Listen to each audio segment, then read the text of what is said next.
Hello, everybody, and welcome to episode 297 of the Asylum Podcast. I'm Steve Wellings, joined tonight by Ozzie Smith and also by Andy Patterson, hoping for a few of the other guys to jump on at some point. There's lots on the agenda this week. Shortly, we'll be looking at Hughie Fury's IBF heavyweight title eliminator out in Bulgaria against Kubrat Pulev.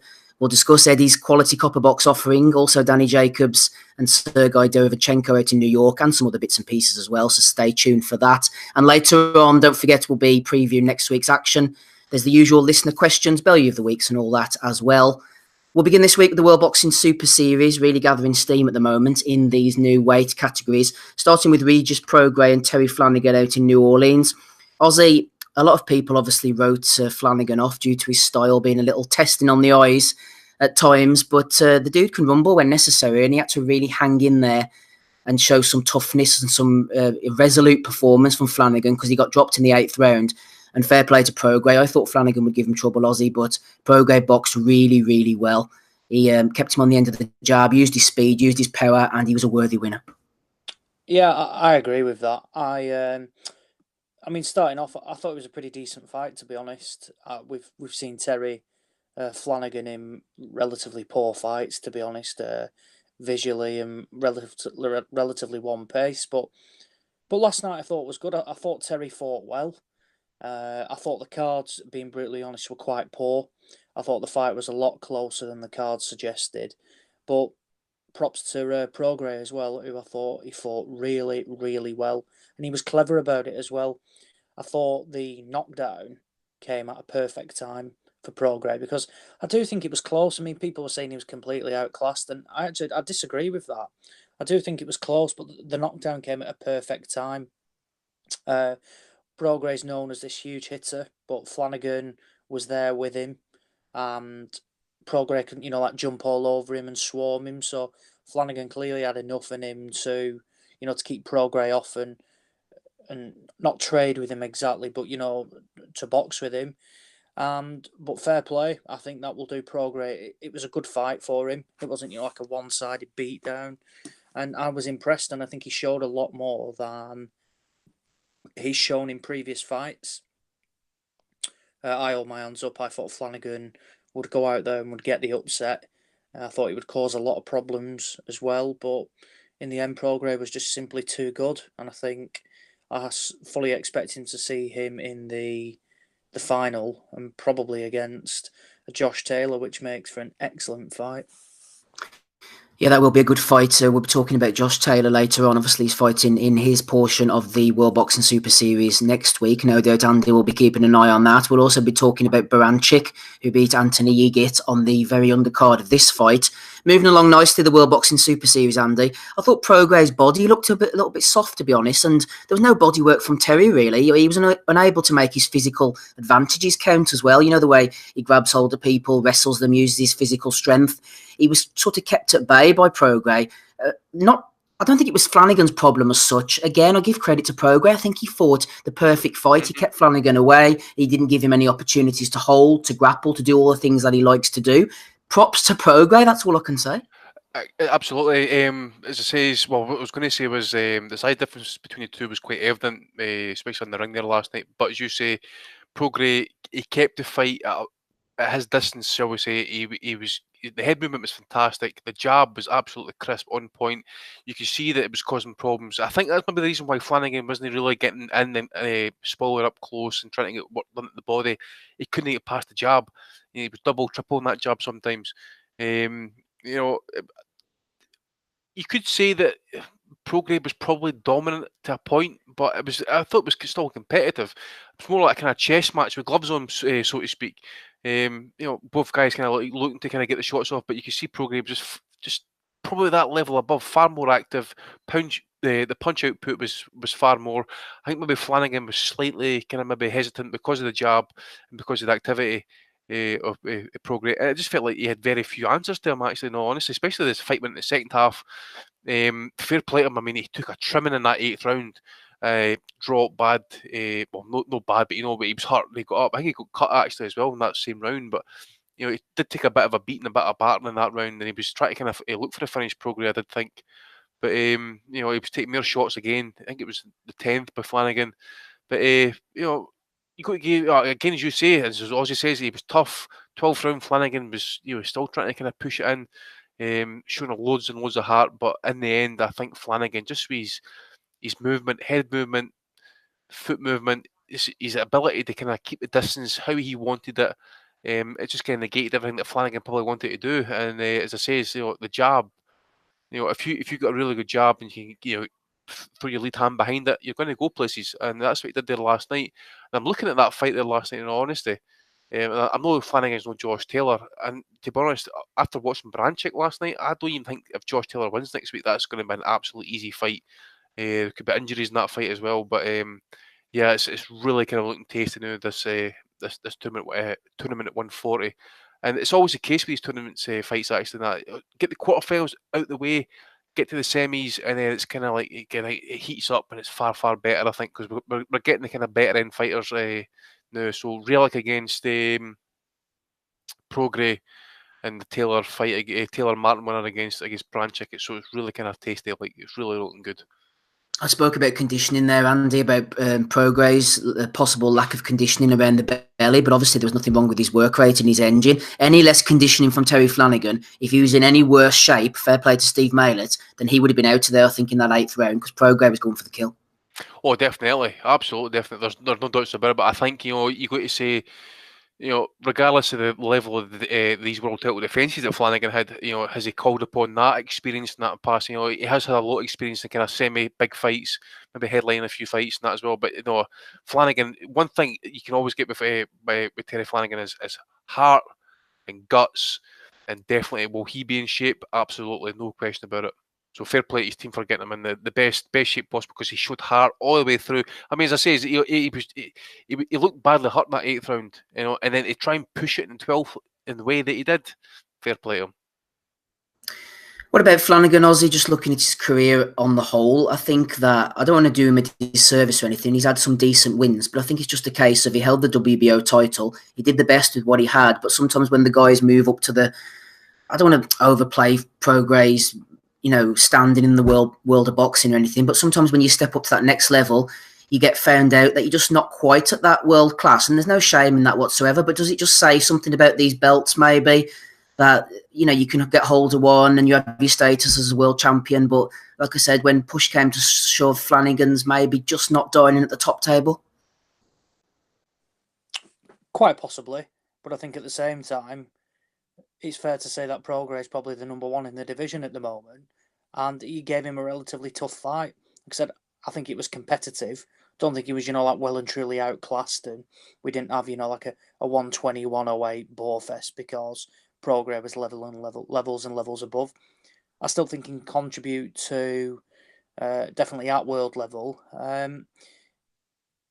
It's difficult to see where he goes in terms of, obviously, you've got the rest of the champions pretty much tied up, and no one's going to really give Terry Flanagan a voluntary defence, because he's not a huge name, and he's not, he doesn't bring, like lots of cash with him. So I don't really, I mean, does he look at like a European title, but then that belt's being contested by Joe Hughes and Andreas Scarpa? Now, for me, that is a poor European title fight, and Flanagan would, I think, quite comfortably dominate both of those opponents. So I'm just looking at the rankings now. Does he look at someone like you've got like Mohamed Mamouni on there, who beat Sam Eggington, but but what does he really offer? He won't get a rematch with Hooker. Indongo, again, what does it do for him? A Troyanovsky, Postal, Molina Jr. Is Jack Catterall going to look at it? Probably not. So in terms of opponents, it's a difficult situation there, really. In terms of, like I said, because everything's really tied up, it's going to be hard to see what he does come back. Not saying I definitely think he can come back and cause thingy, because, like I said, his fitness, he's tough, he's got an excellent chin on him. It's going to be interesting to see. I don't really know at the moment. Definitely don't think he should retire. But in terms of who he comes back in with, I'm not too sure. Great stuff. Thanks, Ozzy. We will change tack very briefly now. Delighted to have friend of the pod and Victor from last night, John Ryder, on the call. How are you, John? I'm good. How are you? Very well, thank you for joining us. First of all, congratulations. You must be delighted with last night's performance. Oh, absolutely buzzing. Do you know what I mean? It's a few hours since. Not much sleep last night, but A few pints.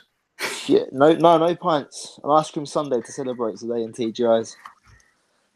That's as far as it went.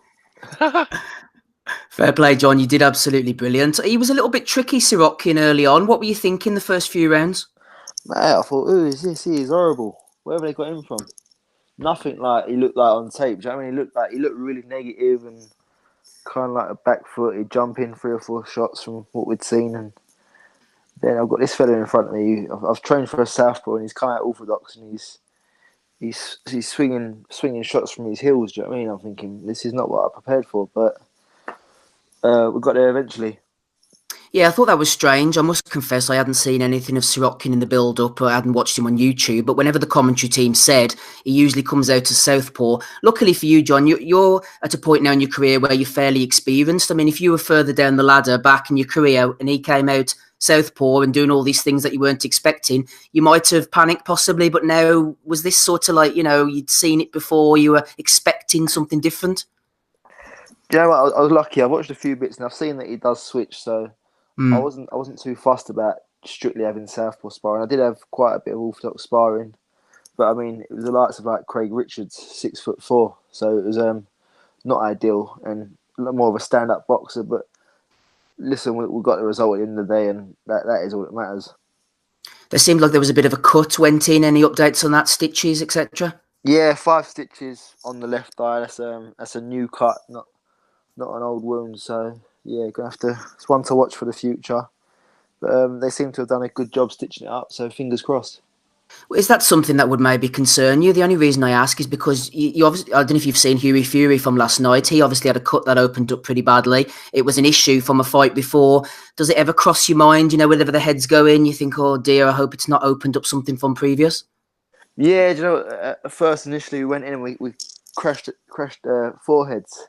And I thought, oh, please, not on the forehead, because I mean, that can go in both the eyes, do you know what I mean? So, no fault really. I'm more experienced than to go in and have my head up, but just difficult at times. You've got a bit eager to get in there and get the shots off. But yeah, I mean, it was a shame. He came with a head and a bit with a shoulder, and I felt the kind of the pop and the tear, and it went. But just one of them things, as long as I can see, I'm happy to box. But there was a time when the blood was running in the eye, and it was. Luckily, it was only one more round the fight went, but yeah, I didn't want too many more rounds of that because it was really severely bleeding quite a lot. So I was glad it got stopped when it did. Once you went to the body, obviously he wasn't liking that. Was a conscious decision to switch downstairs and sort of start to work him over? Do you know what? It's just stupidity in my own head. I sat there and I was thinking, this geezer's a former kickboxer. He's probably been kicked around the head off hundreds of times. Like, he's not going to go to just a standard jab backhand, is he? He's got more than that in the locker. So I just thought, yeah, just got to start hitting the body a bit more. And early doors, I neglected it a bit. And certain times in the fight, I threw him downstairs, and he winced a bit. And yeah, luckily, I feel the first knockdown was a good, legitimate knockdown, but Terry kind of decided not. But yeah, no, ultimately it was a good body shot, and he didn't get up, which was good. The Copper Box is a decent arena. I mean, I've been in there once before and I quite enjoyed it. I thought they generated a good atmosphere. Obviously, you were headlining again. Good night overall with the fans and the arena and stuff. Yeah, I mean, a great night for our gym as well. We had Martin Ward returning after his first career defeat, which was good to just get back and get a good win. Craig Richards had a good win. Felix Cash won his first title, and Ted Cheeseman picked up the British against Byfield. Yeah, so it's good news all round. You're obviously ranked very highly with the WBA. Sirotkin was ranked quite highly as well. So we're looking to be pushed forward in that particular sanctioning body. Callum Smith is the man at the top of the tree. Is that who you're aiming for, or what's the future? Yeah, I mean, who knows? I mean, I don't know what Callum's immediate plans are. We've obviously got Rocky Fielding fighting Sal Alvarez, so it's interesting. I'm in a great position to be in. I mean, it's the fights that can possibly be next to me are massive, and it's a fantastic opportunity for me. If they said to you, we've got someone like a Fagan Boots or, I don't know, a Chudinov, say, somebody like that in the way, would you be happy to take something, or do you want to get straight on with it now to the title? I'd like to get straight onto the title, but I mean, who knows? Who knows what Rocky Fielding or Canelo's next move is after this fight? I mean, they might vacate and go on to fight Callum for the super title, and it might free something up for the likes of me against Chudinov or Fagan Boots, which I would be open to, but I feel like after the Cox fight, I felt like my next fight would be a world title. So I've actually had to go for a final eliminator. So I feel now that I've kind of earned my stripes to get the world title shot.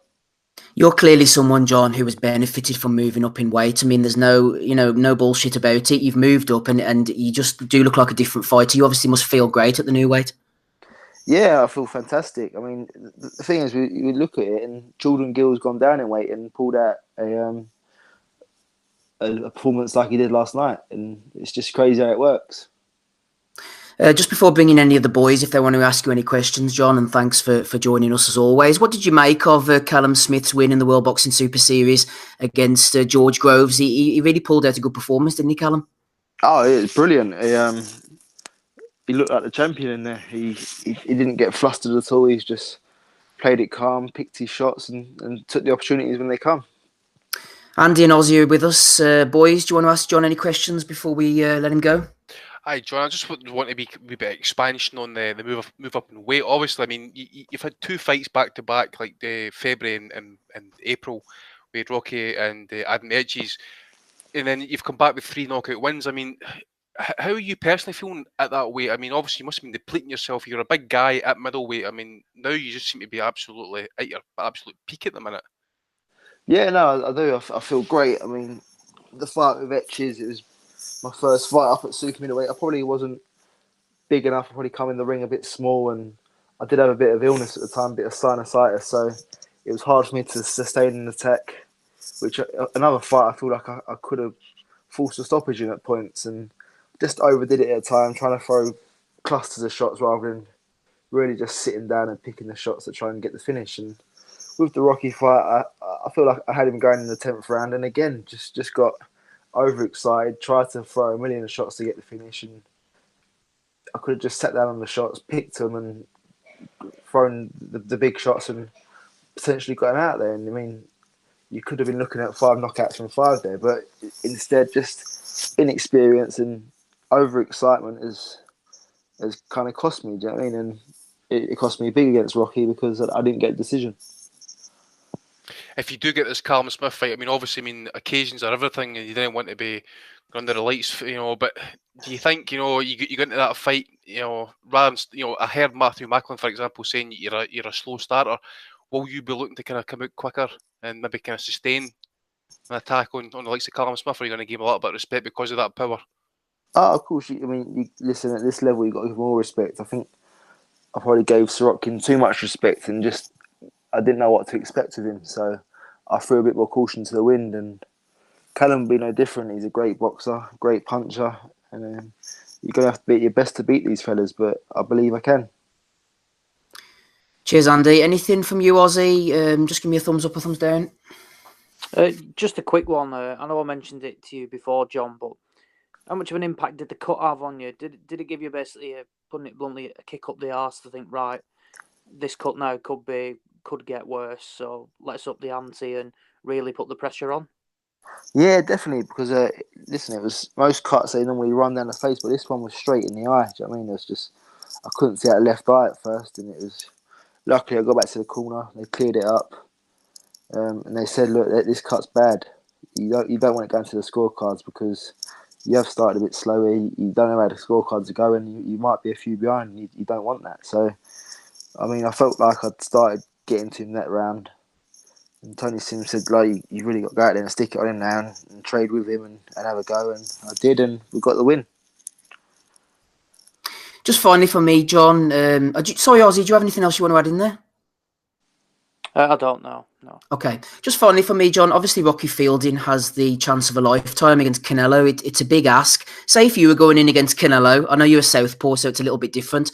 You're looking at Canelo and thinking this is obviously a huge task. What would you be doing tactically, stylistically? to try and beat Canelo, basically? How would you be preparing and training if you were Rocky? Of course. It's an hard one, isn't it? Just like you never trained before, I suppose. Yeah, mate, it's a tough one. You're going in against an absolute pound-for-pound king. I mean, he's got a great team behind him in Jamie Moore and Nigel Travis. He's also got the likes of Carl Frampton right around him who have been in big fights and career-defining nights with like pound-for-pound great. So I think he's just got to go in there with the right attitude, not be overawed and not give Canelo the respect, because listen, he deserves respect. He's a great fighter, but just go in there and know that he is the bigger man. He potentially could be the bigger puncher, and just not be overawed at all by the crowd or the occasion. And he's in a position where only good can come of it, really, because if he gives a good performance, goes longer than people expect, maybe does things in there that people, don't expect him to do, then further future fights could come out the back of a good performance. Yeah, definitely. I mean, imagine if he goes and wins it, he's an absolute superstar. Do you know what I mean? Yeah. Stranger things have happened, but no, good luck to him. Do you know what I mean? I don't wish no bad to him. I hope he does it and brings back big nights to Liverpool for himself and sets up even bigger fights. See, if he does win, that's going to be the biggest shock since Tyson got beat off Douglas. It's got to be. It has to be, yeah. Yeah, definitely. I mean, but listen, Canelo is like, for someone who's so young as he is, he's got a lot of miles on the clock, and there could be a turning point for Rocky when he just really shocks the world. That's true. Actually, he's been fighting since 16. I think he's been since he's turned pro. I think. Yeah, and I mean, he seems riddled with injuries. I mean, he's always got rock tape around his shoulders or his knees. Do you know what I mean? Yeah, he had that. I think he had surgery on his knee as well, mate. Actually, I think Canelo might have even been 15. When he turned pro. True. I think he was 15. Yeah. That's bonkers, isn't it, to think about that? But I mean, Rocky, even though nobody expects him to win, he has to go in with a plan, doesn't he? He has to go in and say, right, I'm going to try at least and do this. Jamie Moore will have him, John, box into some kind of system, because you're not just going to go in and throw it away, are you? Going to have some kind of a plan behind you. No, definitely, because listen, Canelo is a world-class operator. He's got every trick in the book, so you've got to go in there. I'd like to just see him come out with a big ramrod jab and just keep Canelo at bay and just bully him, really. Do you know what I mean? Just keep smashing him in the face with that jab and just get confidence and just have a go. Start whacking away at him. Mm-hmm. Great stuff. John, again, congratulations on last night. We're hoping to see you in big fights soon. We hope that you get that big world title opportunity, and we're always grateful for you coming on and joining us on the Nuthouse. Thank you very much, John. That's all right. Thank you for having me again. All the best. Good luck now. Take care, mate. Bye-bye. Bye-bye. Cheers, mate. Bye-bye. John Ryder there. Always good to have John on. Thanks, Ozzy, for sorting that out. Best of luck. We should have thanked him for the promotion of the T-shirts there last night with Sky Live. Never even thought. Jesus Christ. I mean, we're all over the place these days, Steve, aren't we? I know. Grass is everywhere. It's like North Korea over here. Andy, you were mentioning the undercard there, just to wrap up. Flanagan against Prograis. Feel free to talk about Derevyanchenko. I was really impressed with Ugit's toughness. Fair play to him. But one thing I do want to mention as well, Andy, I don't know if you saw the heavyweight fight on the undercard between Jonathan Guidry and Big Ox Quincy Palmer. That was belly. That was a belly to be reckoned with, wasn't it? Jesus Christ, man. I mean, what can I say? I mean, that Quincy Palmer, I mean, he was out before he even fell. He kind of landed in the ropes before his arse hit the canvas. But my God, that was a left hook and a half. It doesn't really matter, again, but we mention this about heavyweights not all the time. It doesn't matter if you're in shape or a fat bastard or you're like Joshua. If a heavyweight's going to land a punch on you, by the way, you're fucked. But that guy just took a punch and he was like, oh, right, okay. It looked like he was stoned just taking those punches. Now I've no idea. That's Subriel Matias, by the way. That's going to be worth a guy keep an eye on as well. Actually, I mean, Salcedo just looked like he was way out his depth, far out his depth. And he's been in with a few guys, but he's Argentinian. You just never know in that. But it was kind of odd situation, I suppose. I didn't really like the referees handling that fight, in all honesty. But I suppose, if the guy's alternate standing for the 140 tournament, then you can understand that he's maybe getting a kind of gimme opponent to kind of keep him going. But Branchik, man, that guy's a complete wall, isn't he? I mean, can you imagine fighting that guy? It'd be like fighting a kind of padded room. But the thing is, the room just kept getting smaller on you and smaller and smaller. I mean, you get. I mean, I said it last week. He's not got the power. Obviously, he didn't have the power in that, so he had to kind of be the kind of pure boxer. But gave him his due. He dug his feet in. He knew he had to kind of stand his ground because he couldn't keep boxing and moving for 12 rounds. I mean, exactly, Andy. You made a really good point there because the commentary team, a big fan of Ray Flores, Torres, whatever you call him, but BJ Flores as well, was saying, he shouldn't really stand in front of the puncher. He's trying to fight like he's a puncher. But you're right, Andy. If he didn't stand and try to go toe to toe with Baranchik, he would have just been run out of that ring. He had to try and stamp his ground. And full respect to Yigit, I thought Yigit was excellent. Yeah, I mean, they'd been routed last night if they kept running. I mean, okay, say he lasted 12 rounds. There's a good chance he would have lost those on cards by like 120, 108, and people will be saying, "Oh, what the fuck was that? That was a non-performance." The guy made a decision. I think it was about the third or fourth round. I need to stand in here and maybe start trading. And at times he was pulling Branchik in for like some making fouls, and Branchik, I think he got a point deducted at one point for for like shots behind the head and stuff. Pushing down with the elbow, I think he was. Yeah, he's a dirty wee fighter, but at the same time as those uppercuts that Branchik was throwing as well, as Jigget's taking him and he's firing back, and he wanted to keep fighting. I can understand. I mean, see back in the old days. I mean, the proper old days. See that cut. That cut would have been lanced in the corner, and he'd been pushed back out. The blood pushing out and stuff like that. It wouldn't have mattered, but no, I can't say the stoppage was poor. It was a bad eye injury. And the thing is with the Swedes and that, after what happened with the likes of Skoglund, they didn't want something serious to happen to another Swedish fighter. I don't dispute it, Andy. I think the eye was really bad. It was really bad, but Baranchik against the winning against Taylor against Martin is going to be interesting because Baranchik, man, he is going to be problems for anybody, and it's going to be an absolute arsehole wind of a shot to knock this guy out. This guy is made of granite. There's no way about it. Obviously, Yigit, I think, deserves to be maybe called up for maybe an alternate position if like Matis gets injured or whatever. And that, I mean, I think the guy showed enough that he is going to be game. He is going to stand in there. He's going to be willing to trade and that. But in the end, it'd have been a shame. I suppose the eye might have changed the course of the fight as to how Yigit maybe fought, but at the end of the day as well as, without the eye injury, he might even change his plans altogether. Who knows? But I thought it was a decent card all round actually for Louisiana. Apart from some of the referees, that McDaniel and the Mates fight, for example, but Prograis, Baranchik and Mates fights were pretty decent, and that's all you can ask. Ozzy, just talking about Baranchik here, I'm a fan of Ryan Martin. I think he will give Josh Taylor a decent scrap, but ultimately Taylor will defeat Martin. So I'm thinking obviously ahead, looking past him really, and looking at Taylor against Baranchik. There are little seeds of success that, possibilities for Taylor, I think, in that fight, if and when he fights Baranchik, because Yigit was able to time him in between his wild swings and hit him with shots. The problem was, Yigit didn't have any power, Ozzy, whereas Josh Taylor, if he finds himself in those same positions, which he obviously will at some point, will be able to, you would imagine, catch Baranchik and have that bit of pop on the punches to hurt him. So there's a lot of joy to be had, I think, for Taylor in that fight. Exactly that. But what he can't do is overlook Ryan Martin, because I saw a picture of Martin. He's done a camp up in Big Bear, hasn't he, or something like that? He's decent. I watched a few fights recently. He's a decent fighter. Yeah, a lot of people now are saying, look, this is not, just a walkover. This is a guy coming over, one, to win, and two, who can pose legit problems to Josh Taylor. I think I just rate Taylor that highly, that he will have enough to beat him. But then the Baranchik fight is a whole new kettle of fish. I mean, we saw that Taylor, he didn't have all his own way with Postal, did he? He was losing some rounds there. I mean, forget the scorecards, they're an absolute waste of time.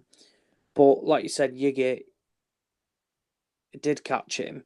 But what I always feel that when a boxer does not get hurt by their opponent because they've just not got the dig, do they take more risks than they should because they know they can't be hurt?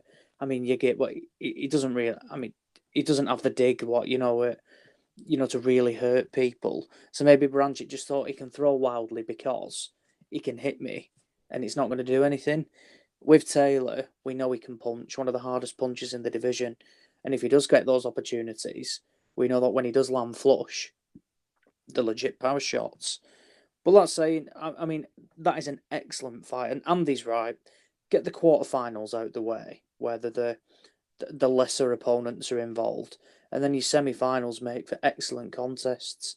So I'm looking forward to it. I was a bit unsure about the super lightweight tournament to it starting. I don't know. I was maybe just a bit unsure on it, but I've been impressed, and I think been all right, hasn't it? Yeah, it could be a real surprise, if that's the right word. It could turn out a hell of a lot better than it will be. So yeah, I'm looking forward to it. Really looking forward to it.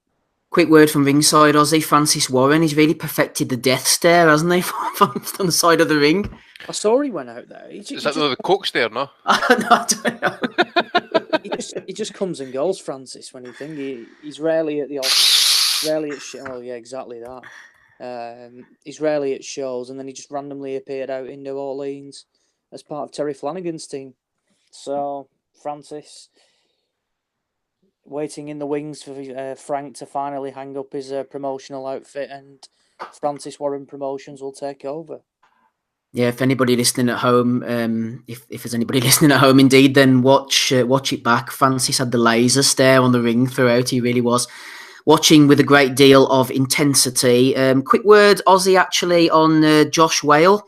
Lost a majority decision to Georges Ori out in France on Friday night. I'm not expecting you to have seen this, but it was the vacant European bantamweight title. Sounds like Whale was hard done to by all accounts. Apparently, aye. I believe so, yeah. And to be honest, I wish I could say I'd have seen it, but all the streams cut out after about 4 rounds. So no one really got to see it unless you were based in France. And just reading up on a couple of the forums and a few people who were out there, part of the Whale camp, and they felt that Josh, I saw Ronald Garrido post, who was a Frenchman, and quite rightly usually you would more than likely side to a guy from your own country. And he said that he felt basically Whale deserved the win, and it was bad for boxing that he didn't get that. I mean, I've seen some people say that Whale had the fight by 4 rounds. So to lose on 2 of the 3 judges' cards it's disappointing to see, but it's not unheard of. And it's not as if it doesn't happen over here in the UK either. I mean, I just mentioned then about Josh Taylor and Victor Postal. The winner was correct, but the cards were horrendous. So, I mean, going abroad now, it will naturally be highlighted that people criticise the cards, but he's gone to France, it's no shock. But the UK is just as bad. That saying, I would never wish it on a fighter, because I think it's frustrating, because these fighters, it's not just a case of what they do in the 12 rounds. It's the 8 weeks before, where they're out, every day, running, sparring, eating properly, sacrificing times with the families. And then to go in there and 3 people wrongly score the fight and wrongly award the winner to a guy who didn't deserve it. It's frustrating for him. Now, from all the hoo-ha and the kick-up and all the fuss that's been caused, I suspect that the EBU will probably order an immediate rematch, and quite rightly. And it will be good to see if potentially Steffi Bull, I mean, I don't know what the purses were, if he can somehow manufacture to put a bid together to bring it over to the UK and, it land on perhaps, like a show next year, maybe in Sheffield, or, like an undercard of like a BT show or a Matchroom show, because Whale deserves another opportunity. Another fighter who's got numerous losses on his record, but has kept working, got a team around him that he's happy with, won a British title, and it's fair to say should now be the European champion at bantamweight as well. Andy, just moving tack, we were obviously talking earlier to John Ryder. Fair play to him for knocking out Andrei Sirotkin. Also on that card, Ryan Doyle, bit of an upset. Possibly, I don't know, Jordan Gill was like 21-0, wasn't he? Found a bit of power, stopped Ryan in the 7th round. Didn't really see too much of that fight because it was on at the same time as Hughie Fury. Ted Cheeseman beat Arsenio Byfield. Afterwards, was it Tony Sims, I think, was saying that it was fight of the year, but it was too one-sided to be fight of the year. Byfield showed some balls, I thought, really hung in there, but he was second best throughout. Isaac Chamberlain against Luke Watkins, really entertaining scrap.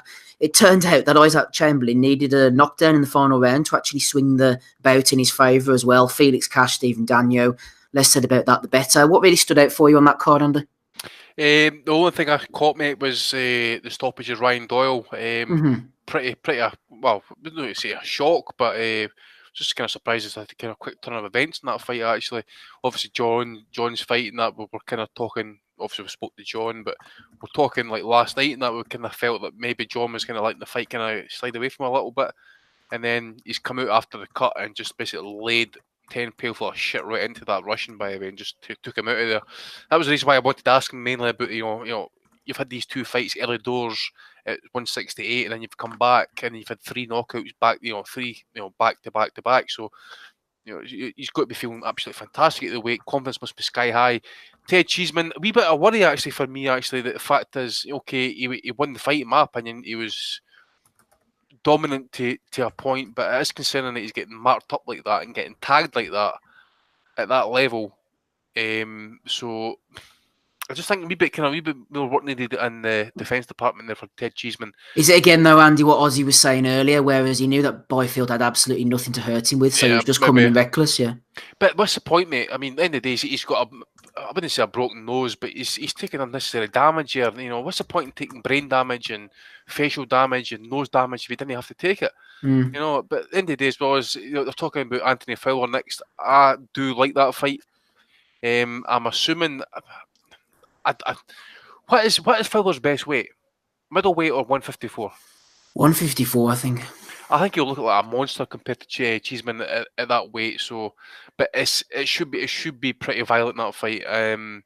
This is what I'm talking about. Is I would probably say I'm going to say 55-45 in favour of Cheeseman. I didn't rate Fowler, but last night gave me a wee bit kind of extra food for thought. This fact is that he took a beating.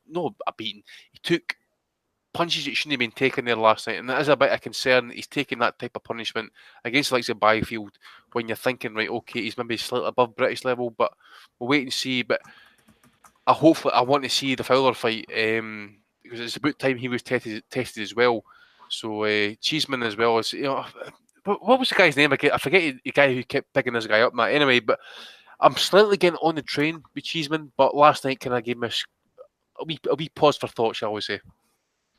Yeah, Ozzy, I don't know what you think about the things overall. Byfield, I don't know why, but you see people going, the 12 rounds on numerous occasions. He never really looked hurt. He was hanging in there, Byfield, and he maybe didn't need to, and they were talking about pulling him out and that, but he did a decent job with what he had. He just hadn't got the power to stop Cheeseman coming in. You know yourself, Oz, if you haven't got the power to stop somebody coming in, they'll just keep coming in time and time again. Like I said, didn't see much of Doyle. I know that we were heavy on Doyle beforehand. Fancied him to maybe do something against Gill. Didn't really see that one. Chamberlain, Watkins. One thing I was surprised about, Ozzy, was that whenever they went to Lawrence Okoli ringside and they said, the winner's going to be calling you out, and Okoli was like, yeah. Surely they're not going to put either Chamberlain or Watkins back in with Okoli again. I wouldn't want to see that, Ozzy. Okoli has to move on. Oh, I completely agree. It would be a complete waste of time. I mean, we all know about Luke Watkins. He gets hit on that chin and he's going down. And Okoli Chamberlain was on a par with Okoli Askin. Dyer. I enjoyed the card last night. I said last week, this is Matchroom's best card, probably this year in terms of competitive fights from the top to the bottom of the card. Really enjoyed the Cheeseman Byfield fight. I like Ted Cheeseman. He's one of their better prospects, but doesn't get the limelight and hype purely for the fact he doesn't mouth off all the time. I would take him to beat Anthony Fowler. I think fights like that, whilst it was one-sided, will do Cheeseman the world of good. I agree. It's a concern the way he marks up and the shots he does take. But again, was he not fearful of Byfield's power from where he just thought, I can take these? Poor practice, because you take flush shots off a big puncher and it will more than likely end badly. But it was a good win, that, and he's a British champion now. There's some great fights to be made. JJ Metcalf, Liam Williams, Fowler, Fitzgerald. On the quiet, it's a good division at light middleweight, is particularly domestically. What else was on that? Felix Cash, boring, just didn't care. badly needs a step up. Badly. They keep talking about it. We'll do it. Produce the goods. Put the money in the pocket. And you keep talking about how good this guy is. Get him an opponent, because it needs to happen, because people just grow stale and learn bad habits then. Just touching on Chamberlain Watkins, I couldn't really call it last week. I thought it was a legit 50-50 fight, and last night proved it again. And I mean, the knockdown won the fight. I won't be shocked if that happened again, to be honest. Potentially, I mean, they've got Wadi Camacho against Arfan Iqbal in a couple of weeks on a Steve Goodwin show. That's for the Commonwealth belt. I wouldn't be shocked to see the winner of that face Isaac Chamberlain. I wouldn't be shocked to see that at all.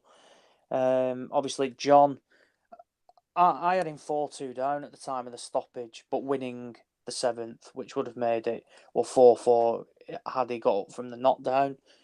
Started slowly, which he admitted. Sirotkin threw shots from weird angles.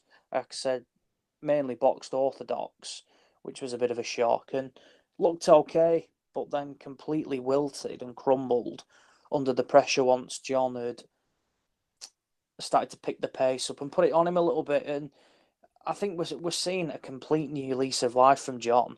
Now he's grown into the 168 division. Like he said against Adam Etches, it was probably a fight between two middleweights, just at super middleweight, being brutally honest. But then he's put some muscle on, and I looked at him on the scales on Friday, and I thought, how the hell did you used to make 160? You know, we're not talking about a couple of pounds here, we're talking about 8 pounds. And he looked solid on the scales there. And I think it's proven in his performances as well. He's clearly got some power. I mean, he iced Nielsen. He stopped Jamie Cox. And last night he absolutely battered Sirotkin in the end. Thought it was a very good stoppage. And I mean, it's a massive step up, whichever way he goes, unless he fights Rocky Fielding again, which I felt he won. But in my opinion, it could work out the best for him. That I suspect Canelo will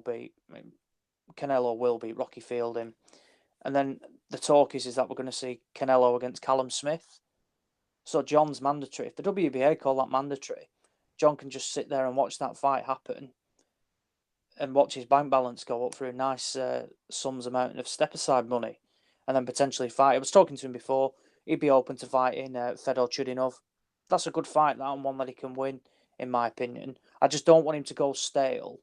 And, you know, we see it all too often with boxers. They get into a mandatory situation for a world title, and that's it. They'll happily wait 14 months for the opportunity.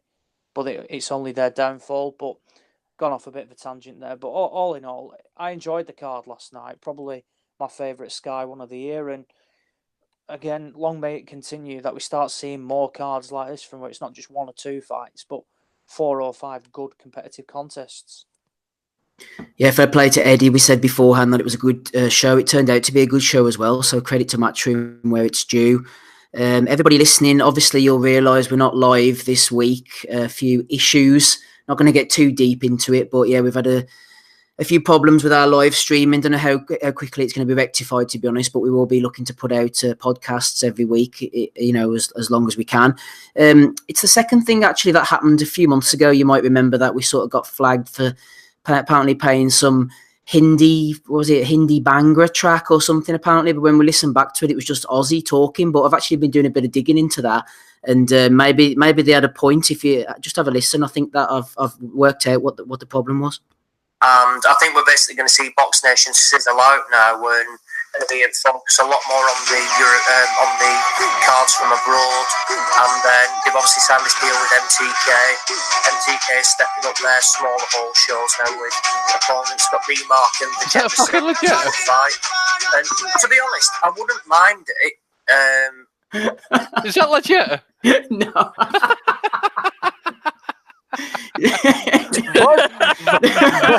What are you doing? You should have good. There we go then. So I think fair cop, Donny, fair cop. We're going to fucking Bollywood. We're going to Bollywood, you chicken cunt. Oh, everybody. There we go. Ho, ho. We're innocent. We're innocent, everybody. We're innocent. Yeah, Donny Baseball's jumped on the call. Delighted to have him on. We have talked, Donny, about Flanagan Pro Grey. Also, we talked about the Copper Box. I don't know whether you're interested in either of those, but what I want to get your opinion on, Donny, is this New York card, Danny Jacobs against Sergei Derevyanchenko. It was a really good fight, I thought. I honestly did enjoy it. Jacobs was really good. Derevyanchenko left it all in the ring, Donny, and he really went for it. You can't fault a fighter when they go in and try to win the fight. He put everything into it in that last round, and I thought the scores were about right. 115, 112 to Jacobs. That was about right for me. Yeah, it was. By the way, I was going to totally do the Apu from The Simpsons, except I had to, my window was open, and my neighbor happens to be Indian, so I couldn't do that. Thrown off the air for racism this time. Yeah, exactly. Yeah, we already are in trouble. We can't even broadcast stuff on our main channel, so I didn't want to contribute to that. But good to have you back, Donny. Good to have you back. Good to be here. Anyways, yeah, I thought last night's fight was excellent. I think some people are going to say that Jacobs isn't all he's cracked up to be because he basically won a close but clear decision over this guy that I think a lot of people have never heard of. Although, I mean, Derevyanchenko is a talented fighter, and people I think who are in the know in boxing know that he's a talented fighter.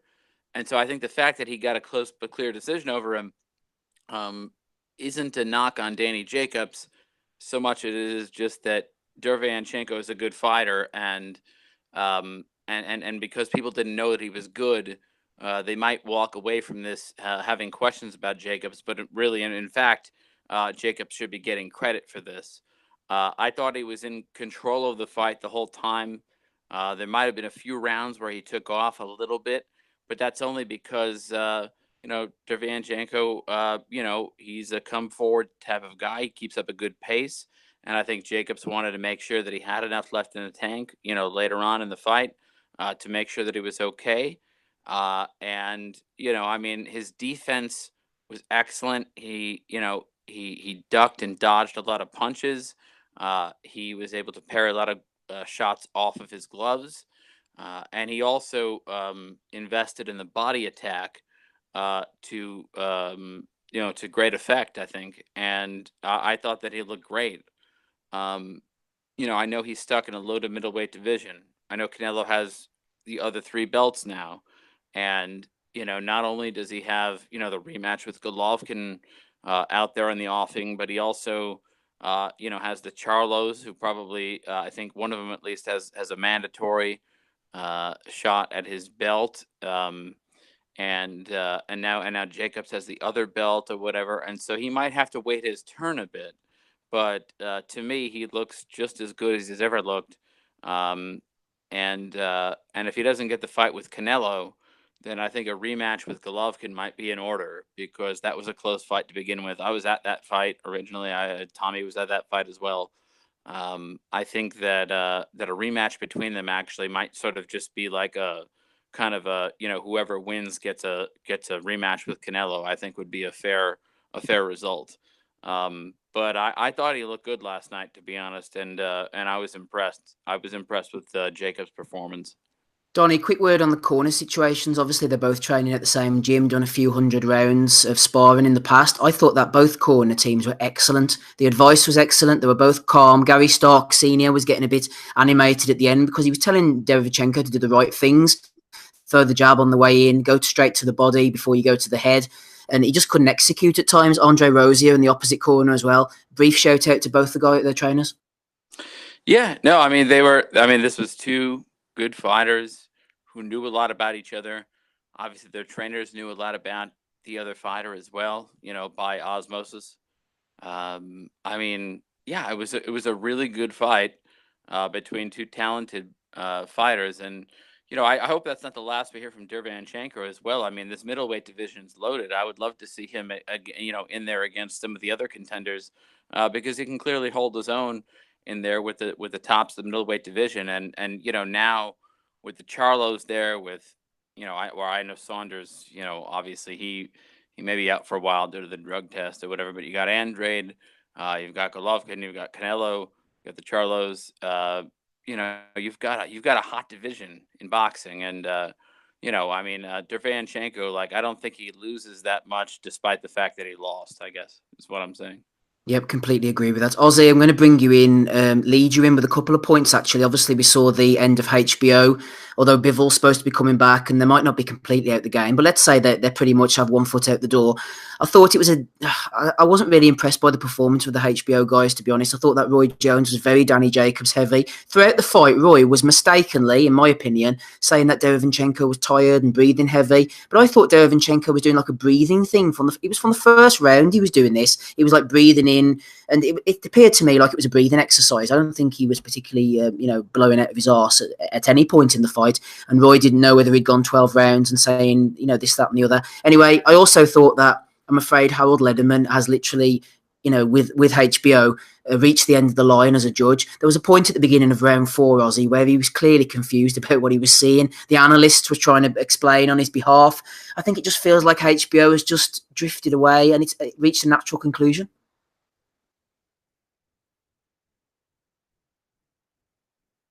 Ozzy, sorry. Oh, sorry, yeah. I couldn't unmute myself then.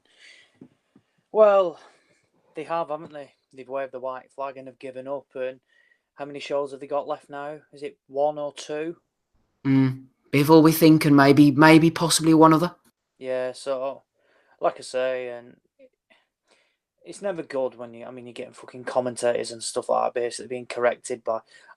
I get people make mistakes, particularly, particularly, when you're commentating and things like that, sometimes it does. But in terms of what was said last night, it's just a shambles. And yeah, they are going on it, aren't they? And I mean, in terms of, I'm trying to think of the best way to word it. In terms of HBO, it's a horrible.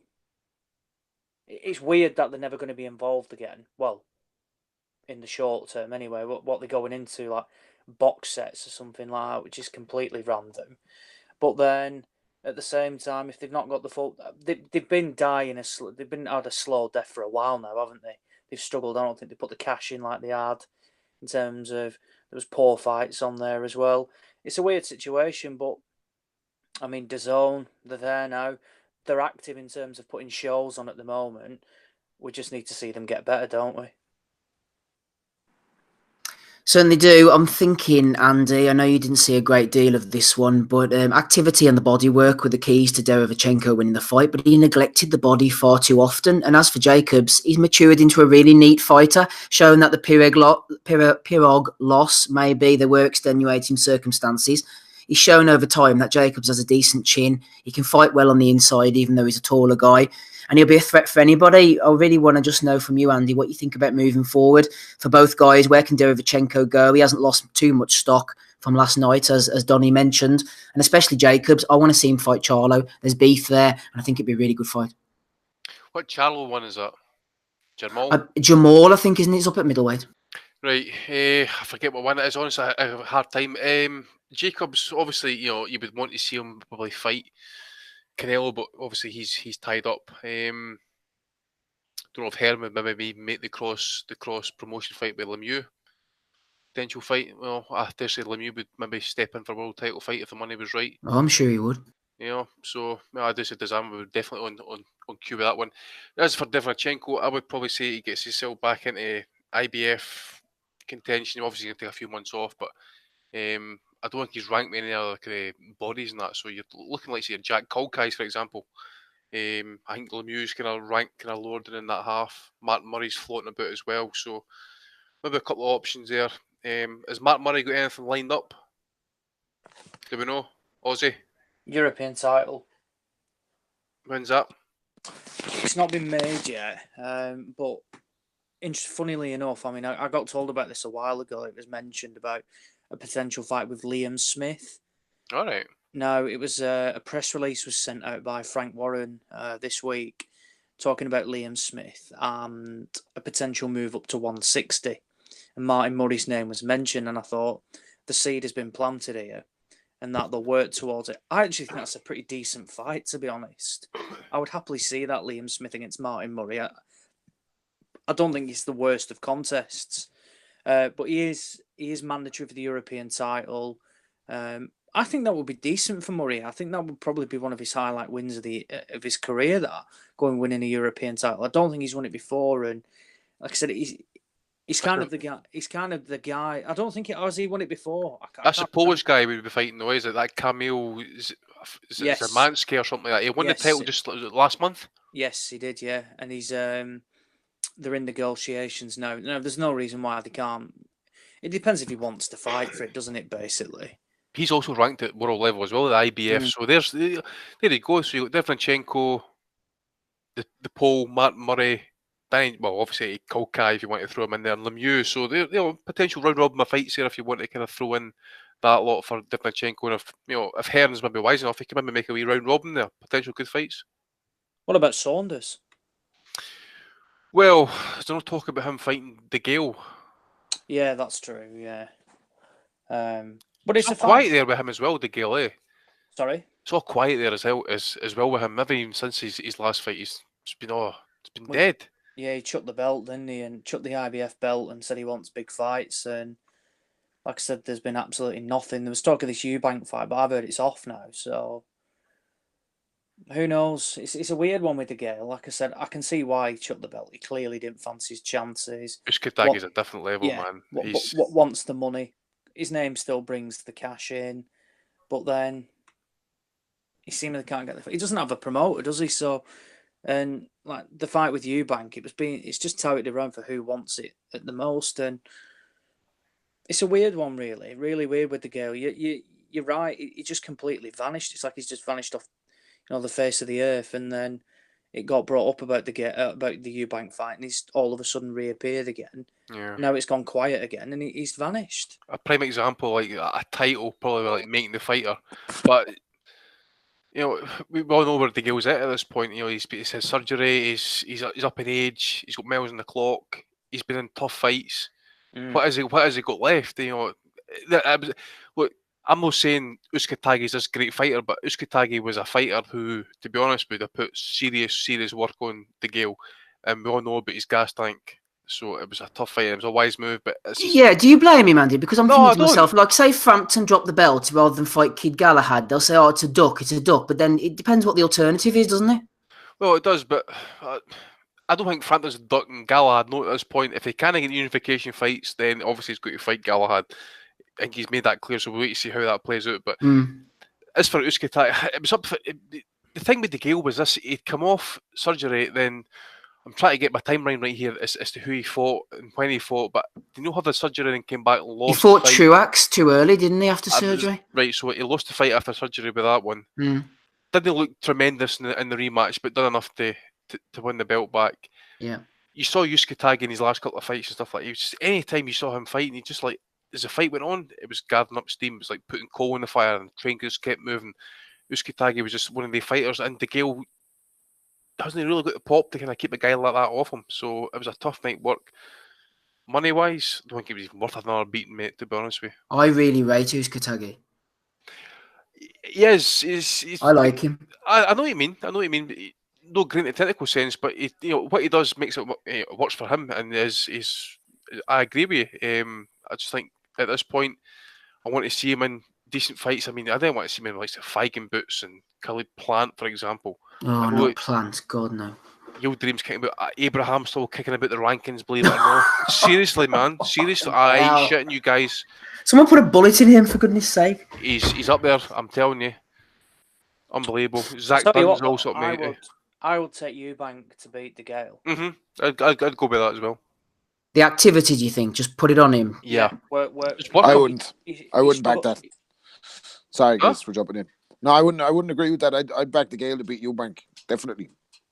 Sorry for jumping in there. No, here you go. No, you're all right, Rob. Explain, Rob. Go on. No, I think anyone with a bit of class is going to beat Eubank. Now I know he looked okay boxing against JJ McDonough, but he's going to look good against them guys. And I know he has a bit of a punch and all, but what really could he bring to the table to even hit James De Gale with? Surely James De Gale would have seen everything Eubank's got before. I just you know what I mean? You got to think at one point activity. No, I don't know. I'd feel anybody that's boxed at world level would have enough for Eubank.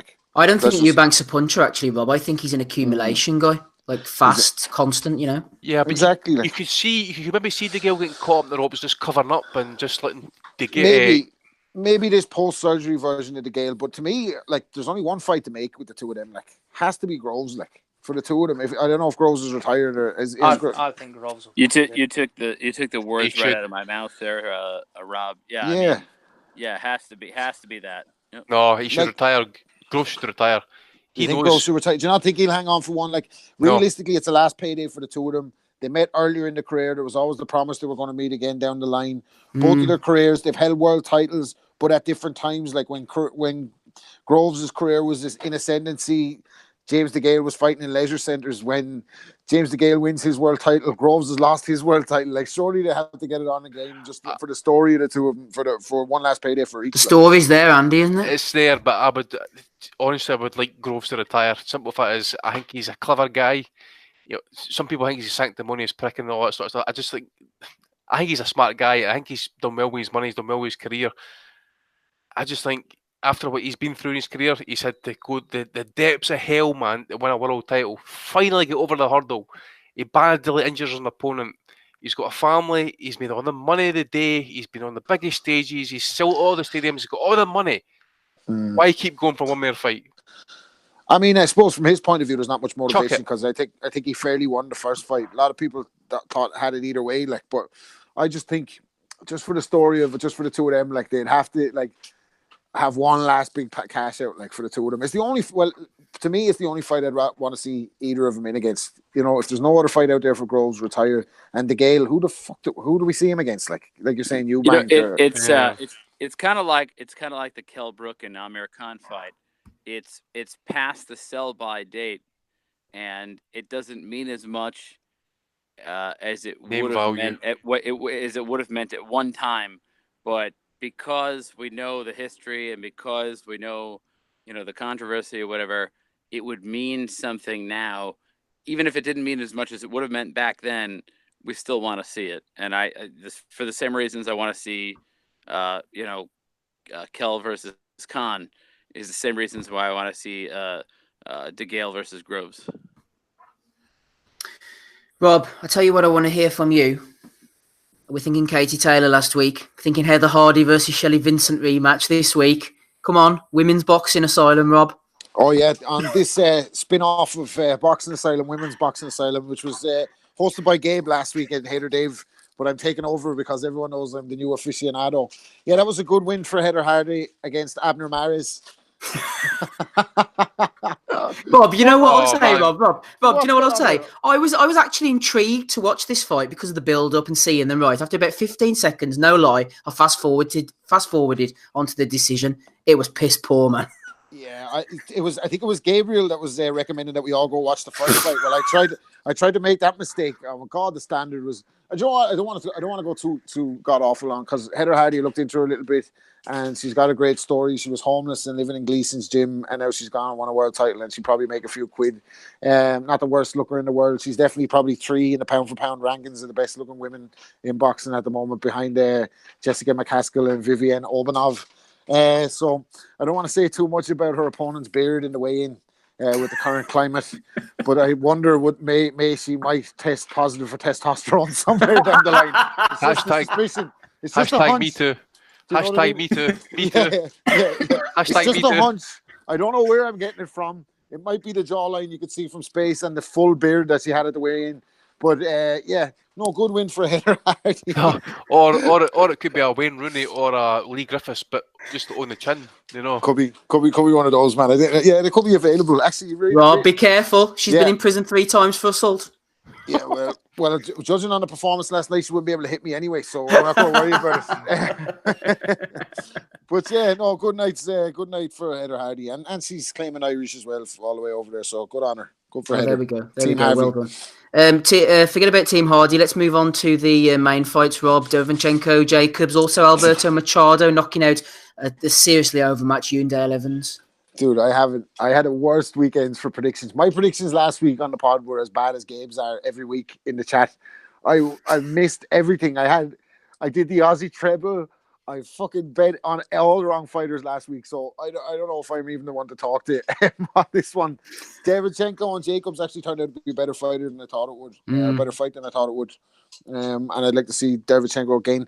I understand what you're saying about Jacobs. I just can't endear myself to his style or something. I don't know why. There's something about the guy that I can't take to. And I thought it was very kind of a sad indictment of the end of HBO when that's the last fight. Those two are the last two guys to fight on HBO. Like before we were saying that too. It feels like it's come to a natural conclusion, doesn't it? Yeah, pretty much. But I listened on that note. I saw a good interview with Lampley where he talked about like how he was privileged to have the Pacquiao Marquez rivalry and the Barrera Morales. Was he crying? Was he crying? He was. He was getting a bit teary eyed and. As well as that, the Ward Gaddy trilogy, and it was I suppose it's just a sad indictment that such a glorious run and all those great rivalries and all those great fights, and they kind of peter out with Danny Jacobs as the head event, the main event. So Machado, I think he'd be good. Has Cotto got something to do with him? He was his mentor. They were saying before, like not in the ring. It was like outside of life mentor. Imagine fucking listening to Miguel Cotto as your fucking Jesus Christ! I say he's as dull as shit. Like, isn't it? Oh, never give up. Try your best. Oh, fuck off, Miguel. Yeah. So on to the other fights that I saw. Obviously, delighted for Ryder. I missed him again tonight. I'm always late onto the pod, so apologies, John. I miss every time. But brilliant body shot in the end. I think Sorokin kind of just fell apart a little bit, didn't he? Like just completely very quickly as well. Yeah. It was like nervous energy or something. Like I was watching a stream of it, and the stream just popped up right at the end, and the celebrations were on. But I was listening on TalkSport, and they were calling it a kind of a bizarre ending. I didn't think it was that bizarre. I just thought the guy obviously blatantly ran out of steam, and he was, just kind of got drowned a little bit. Ryder's got a great engine. I'd worry about him down the line, starting slow. I don't know if that. I think he started slow against Saunders too, and started slow in some of the fights that he did lose. But we mentioned that to him, yeah. Andy did. Yeah. No, just see, great minds think alike. But I'd worry about that for him. But obviously delighted for the result and a beautiful right hand shot to finish it, right in the guts. And he does some good body work, and he's keeping up his knockout streak as well, which is great. Hughie Fury was a big disappointment for me. I really thought, I know he got cut early, and Peter's kind of selling that narrative to us today that, look, he got caught and his eye was hanging out and he couldn't see. Don't take the fucking fight then. To me, I wouldn't have put him in the fight. Like, if you know he's going to get cut and you're already going away to Bulgaria, and he's not like George Foreman or whatever in terms of punching, like, you're going to need to box clever to win the fight. I know you're risking the mandatory and all, but they were going to chuck him out the rankings, weren't they? One thing though, let's just get the fucking big elephant in the room addressed here, boys. Come on, let's get to the point. You know what I'm talking about? No, I know. Go for it. I'm sure I will. Fucking Pulev, man. The size of that cunt. Yeah. He was big. He was on that hot sauce, baby. Are you trying to say, Andy, that maybe the testing might not be on point out in Bulgaria? What are you suggesting here? Well, what I'm suggesting is this. What age is Pulev right now? 38, I think. 37, maybe. The size of him, he looked in the most fantastic shape I've ever seen in my fucking puff. Yeah. He had... You see when he was bouncing on his toes, the muscles, it was literally bouncing. They weren't even saggy, man. They were solid.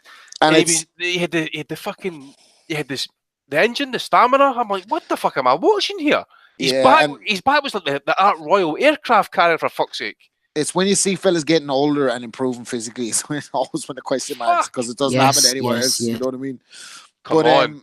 In terms of the fight, though, I think Hughie's style, it's going to be, I don't know, it's very difficult. It's very difficult for me to see him kind of advancing. And I know that's obviously he's only 24 and he will get better and he will come again. Like, I know they're going to, he's not going to retire and he's going to be back and he will have to work his way up the rankings and get some good wins under his belt. But what are they rushing him for? Like, he is only 24. Like, wait, he's 26. Keep him on the road, keep him active, keep him busy.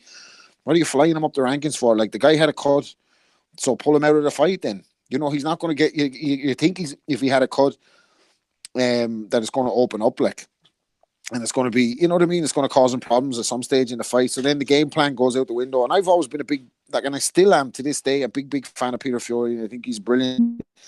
He put a master stroke in his tactics on the in the Tyson Fury Klitschko fight, and he's done really well with Huey so far. I thought he got the tactics wrong in the Parker fight. I thought he should have been screaming at him to let his hands go a little bit more to make sure, but they obviously thought they were cruising their way to a decision in that fight. And I think last night, like, you know, you got to cut, all right, in the third round, go out and try and knock him out. You know, I just didn't think it was brilliant advice, and I just thought it was kind of they'd gambled on they were hung up on a mandatory position and then gambled on getting a result after there'd been not criticizing Peter per se, because I understand why they did that, but you know, they're not in a rush with this guy. He's only 24. He's already fought for a world title. What's the absolute rush? The climate at the moment doesn't even suit him to hold a version of the world title, like, because if he wants to unify, then he's going to have to fight either Joshua or Wilder, like, and on last night's evidence, he's miles off, like. Whereas so what's the rush of getting him into a world title spot? Keep him active, keep him busy, and he'll learn and get there, like. But so I'm a bit disappointed at that one. And then Flanagan, I boldly predicted would stop Prograis last week, and I was hugely wrong on that one. Like, so we were giving that card some credit, Rob. We thought it was decent, especially Yigit's performance against Burnchick. Yeah, and like, you know, I'm not altogether date on Dazon just because Eddie Hearn is there. Like, if they're going to be putting on fights every week, even if, you know, not all the cards are going to be brilliant, but you are going to get some nights where everybody turns up. So, you know what I mean? I'm all for it. So. Andy, let's bring you in on Pulev against Fury. Rob made a point that I made in an article I was writing for Ben's site. You know, what is the rush with Fury? Why that, you know, he beat Sam Sexton, he looked impressive, and I'm like, why don't you make a defence or whatever, maybe work up to European level, mix in there straight away, yeah, let's get him up to world title, blah, blah, blah. And I can understand if they're being given an opportunity, then you're going to take it, aren't you? But I just don't understand the incessant rush with this kid. You know, I've got nothing else to say, Andy. I don't know what you think. Could be the fact is he spent the best part of 3 years maybe kind of battling this kind of illness, and that he's come back. I just don't believe he is all that. I just think, you know, that at 24 you would expect to see some sort of kind of improvement. You know, he kind of stepped it up when he got cut last night. He did hurt Pulev with the one right hand, but that's all I really kind of seen from him. You know, we've heard that he hits like a mule. He's got a chin like an Adonis, but which is pretty much true, but well, he's got a chin at least. But I just don't see the kind of improvement with him at all. I mean, I don't really see why he can't fight the likes of Gorman. You know, maybe make the kind of Dubois fight. Why kind of put him in the likes of Pulev, who clearly, in my opinion, maybe I'm wrong, but looked like he was on the good stuff. Who is experienced, been in with the likes of Klitschko. You know, why not just kind of go and make another defence of the British title? Is it because they don't want him to get picked off? We've seen this phenomenon before, haven't we? They want to chuck them in at the highest level because they may be afraid of them going in against a Gorman, losing at that level. And where do you go? You know, they don't want them to get picked off at that sort of level, maybe. Well, you know, Joe Joyce, for example, Commonwealth champ. I mean, I thought, you know, you would think in the past, domestically, that would be a fight to get made. You know, British Commonwealth champions for the same country, fight could potentially get made. As I say, Dubois, Gorman. Can I say Dave Allen, for example? You know, he's always kicking around, but he's always going to be getting opportunities. So they're going to say they're above that. They're going to say they're above it, aren't they, Andy? Oh, we fought for the world title, Eliminator. We fought for the world title. We're above all that type of level, you know. Well, if you start talking like that, then you got to, you know, start fighting the likes of your trash for Japan, like your Fujimoto's and that Chinese trash that's been mentioned for Joshua, for example. So I don't know what, you know. Then you need to go to European levels. You're talking like your Tom Schwartz, for example. So again, he's high up in the WBO rankings. So nothing great, like. I don't know, Oz. No, we'll bring you in, Donny. Actually, I think just before we bring Ozzy in, I don't know if you saw anything of Huey Fury, Pulev. It's not really a sad indictment of the heavyweight division. These guys have gone in and given their all, but I don't want to see Pulev or Fury in against Anthony Joshua because it's only going to end one way. Yeah, I mean, I agree 100%. I mean, Fury put us all to sleep against, what's the name of the New Zealander? I'm sorry. Joseph Parker. Thank you. Put us all to sleep against Parker. Now he goes ahead and takes this fight or whatever, and I thought, oh, maybe we'll see a new Huey Fury. Maybe he'll learn from the mistakes of the previous fight, and maybe, you know, he'll come out and have an offensive first style, and, you know, he's really going to try to get the win tonight or whatever, and it seemed like he just showed up for a payday. It was sickening, and, I didn't turn it off after about the 8th or 9th round, but I really wanted to. Yeah, it was a piss poor effort. I'm really on behalf of both fighters, which is really actually a sad indictment of Huey Fury. It's like the other guy gave a piss poor effort, and you didn't even have enough of an effort to match that or exceed that, right? I mean, it was just a big hug fest, and you know, and he got outclassed anyways. And this was a guy that I had high hopes for. I remember back in like 2012, 2013, we had Peter Fury on the podcast, and he was saying, and maybe this is somewhat still rings true, but he said, I'd rather have Huey go in with somebody who's better than him and lose, rather than just have him fight all these knockover jobs. So credit where credit is due, he took the fight, but back then he seemed to have this really good jab that I was very impressed with. And I knew that he was a young guy at the time. I think he turned pro. He was only 18 years old. And I thought that the best was yet to come from him. But now it seems like, I think my impression is that we've seen all that we need to see from him to know who he is and what he's capable of. And sadly, it isn't nearly as much as what I thought he was capable of back some years ago. So, yeah, I don't know where he really goes from here or whatever, but I mean, it just, he didn't show any sense of urgency. He didn't show any desire, and he didn't exhibit anything that makes me remotely interested in the future progress of his career. Donnie, you sound like an extra from One Flew Over the Cuckoo's Nest tonight. You okay, hon? You're in the shrooms, Donnie. No, why? You sound like you're kind of like on some astral travel trip or something like that, man. You know? Big time. I thought it was Gabe for the first 2 minutes. Oh, man. I thought it was an next day for a wee bit there.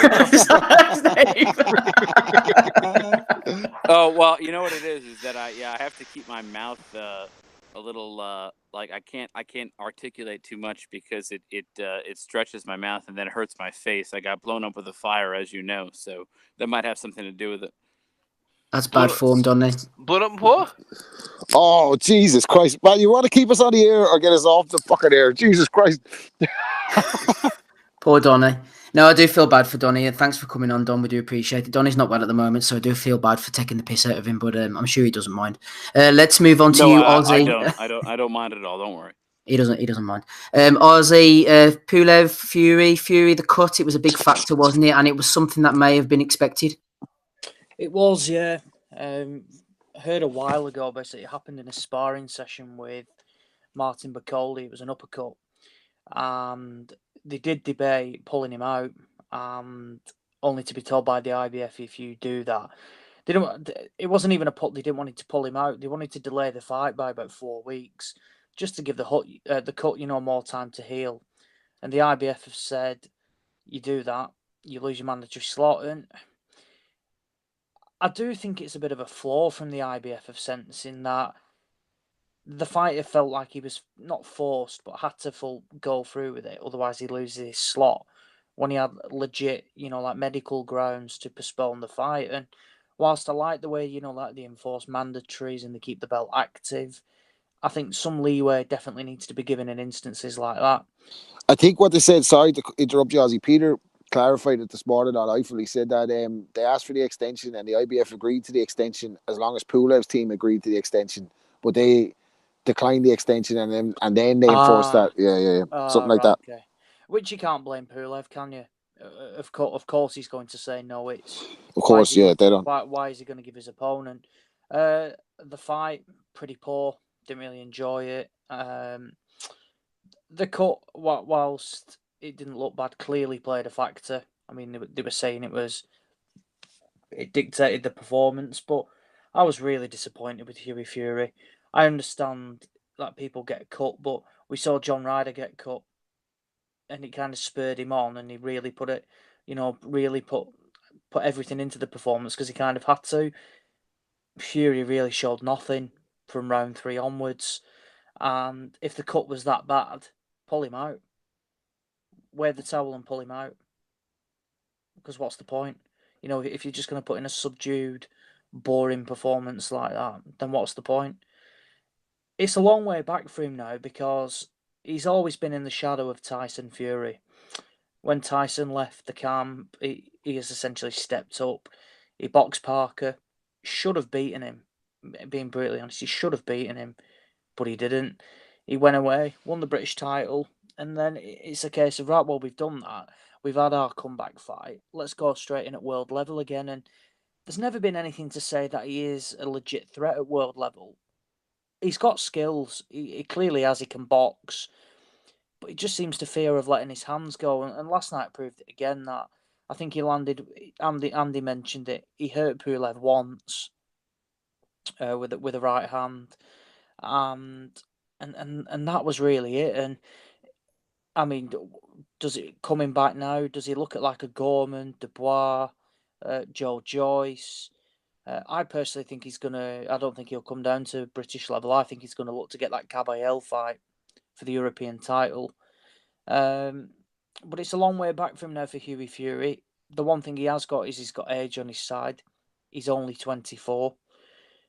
Is he still getting fit in terms of, like I said, he had that horrendous illness for 3 years, which tormented him with his weight and energy levels, etc., things like that? Or have we just basically listened to Peter Fury too much and Hughie Fury just isn't that good? You see, when it comes to letting his hands go, Ozzy, is that like a comfort blanket? Like people say, oh, you know, if only he could let his hands go. But he let his hands go a few times last night, and he was getting countered by Pulev at times. So maybe there's a reason why he doesn't let his hands go. Yeah, that is true. But at the same time, if you can't, it's rare you're going to, particularly at world level, just by throwing single shots, it's rare you're going to win fights, you know, particularly away from home, where you've got to, you know, but be really seen to be doing something special. I agree with Pulev. I've never seen him in shape like that before. I thought he looked tremendous. Whether he's had a bit of, you know, like a bit of juice. Juiced! Oh, yeah, baby. Bit of umbongo, Ozzy, do you think? Yeah, definitely umbongo, a bit of Ribena or something like that. Obviously not insinuating anything that Kubrat Pulev would take. Honestly, I really believe that Pulev should be an advertisement for civilians like us, like, you know, non-athletes, but just like if you do juice, like this is what juice can do for you. You know what I mean? Like they should have before and after pictures of Kubrat Pulev and be like, yo, if you want to look like Kubrat Pulev, dude, like, you know, call this number and do our stuff, man. Yeah, that dude, he looked awesome. Yeah. I wanna be like Kubrat, definitely. Kubrat's like the male Jennifer Lopez. He's getting better with age. Like, Oh man, I was really shocked. And then not only that, but like it, you know, as if you needed any more, you know, inclination that he did do this. All you had to do was look at his back. He had the back knee. I know. Oh. It's got an aircraft carrier, and by the way, his wife is hot. And by the way, can just put yourself in her shoes. By the way, with him in that condition, she's got to have a wide on. By the way, Andy, I saw some joker on Twitter saying about Fury shades of acne. Brilliant. But I mean, the best thing. Mick Hennessy, what the fuck is going on? All jokes aside, the best thing that could happen for Huey in the short term is that Kubrick is popped in the aftermath of this, like that he tastes or whatever post fight. He looked amazing. I mean, Christ, he looked so good. I mean, it almost gave me an erection. He looked that fucking good. Has anybody checked on Mick? Mick, is Mick okay? I'm the same age as him, by the way. That could look like him. That gives me hope for the future. I could be like that in 6 months' time, for fuck's sake. Come on. What an inspiration that guy has. Ozzy, we've stolen your thunder. Finish off, sorry, dude. I don't really know what else to add to that, really. Just for all those looking to get in shape, contact Kubrat and he'll feed you with Ribena and Umbongo to get into the shape of your life. So no peds used. Hot sauce. Right, let's have a look what's going on next week then, shall we? There's a few bits of interest, not really a whole lot. I know Kiko Martinez got a win over the weekend, so congratulations to him. Donny, tell me about ESPN Plus. I know you're a big subscriber. Miguel Mariaga's returning against Jose Estrella. I remember Estrella fighting Jamie Conlan, actually, on the Frampton Kiko Martinez undercard. Forget about that. Tell me about Miguel Bichelt defending against Miguel Roman. He's had 80-odd fights now, Roman. WBC super featherweight title. I know that we did not get a chance to consult prior to this podcast, but I did not watch any fights that happened on Friday, unfortunately. That's good to know. What about Miguel Bichelt, Miguel Roman next week, Donny, on November the 3rd from the Don Haskins Convention Centre? How do you think it'll go? Where is that exactly? Where is the Haskins? El Paso, Texas. El Paso, Texas. Gabe's territory. Oh, okay. Is Gabe showing up as a correspondent on behalf of the Asylum? Or? Clanland, baby. Clanland. No, I mean, look, I'm a huge fan of Bichelt. I mean, Roman, I've seen him for many years. I believe washed. Yeah, he's pretty washed, and this would be I believe the highest weight class that he's ever fought, right? Yep. Yeah. So I think that tells you everything you need to know. I think that's mostly a sort of a tick over fight for Bichelt. But obviously we'll see what happens. But I would expect Bichelt to do the business in that one, and then to move on to better and brighter. Over in the SSC Hydro, Andy, next Saturday night, we've spoken about a couple of these fights already. Josh Taylor, 13-0, going in against 22-0 Ryan Martin. Zach Parker's on the undercard, Victor Postol, Paul Butler. Also, Ryan Burnett will be fighting Nonito Donaire, to the best of our knowledge. This is actually a decent card. Some good fights. Looking forward to this one. Yep. See the guy that's fighting Zach Parker? That's the guy who fought. Is it the guy Smile who had two good fights? That's correct. Yeah, good fighter. Yep. I gave me Smile and that. I was thinking about him just the other week. There, actually, just saying that bit of shame not to see him in any future good fights on TV and that, because he always gave good value for money. And I think Williams gave Zach Parker a good fight, so I'm looking forward to that. Post all on undercard as well. Paul Butler against the Frenchman as well. I don't ken who this guy that Postol's fighting in that, but good to see Burnett. Seems inexperienced, doesn't he? Postol's opponent, very inexperienced. Where's the fee? He's called Sia Osgul. He's 14-1, based in Hackney. His one loss was in his last fight. He was knocked out for the Southern Area Super Lightweight title in his last fight against a 5-2 fighter. This ain't going to end well. Well, I assume Postol's an alternate for this 140, I suppose. Maybe it's a kind of tick over. One thing that obviously is a concern in that, but it's been floating about for a while. We need to address it, I suppose. There has been talk about Donaire potentially making this fight. There was talk about Butler's kind of stepman and stuff, and it's just going to be interesting to see what kind of state Donaire's in at this weigh-in. It's going to be the main thing, but you think, I don't think it must be like 5-6 years since Donaire's made 118. I really don't know, guys. If he makes it, good and well, but what's it taking out of him? Is he going to be able to replenish it? God knows, no chance. So you think Burnett's just going to basically box his way to easy 12-round decision, and Donaire's going to have to retire after this fight? Surely. Did Donaire knock out Darchinian at 118? 180. Twice, I think, did he? No, Jesus, that was one at Superfly, no? No. One was at featherweight. Was it not the rematch? Oh, no. I'm talking about the original one. I think that was 118, wasn't it? Yeah. No. So 112. That's Not to me. 112. That's where Donaire was. Oh, that was 112. 112. Superfly, wasn't he? Flyweight. Or fly, sorry. Fly. Right. But I mean, even still, that just tells you everything you need to know. I mean, doesn't it? I mean, Donaire was at 112 when he knocked out Darchinian, and that's when he really came onto the scene, right? And then he dominated 112. That's 2007, by the way. That's 11 years ago. Yeah, and that's 112, 115, 118, 122. Then he got up to 120. Yeah, then he got up to 126, and he finally started getting his ass battered around because that was way too far for him. But I mean, yeah, to have him go back to 118 at this stage of his career, I mean. That's a dangerous fight for him, honestly. That's fucking at this stage of his career to drop down literally 2 weights from where he was previously fighting at. Because one of the things he's probably, maybe he was full of shit, but he blamed his loss to Rigo at 122 on the fact that he was staying in a sauna to make weight, right?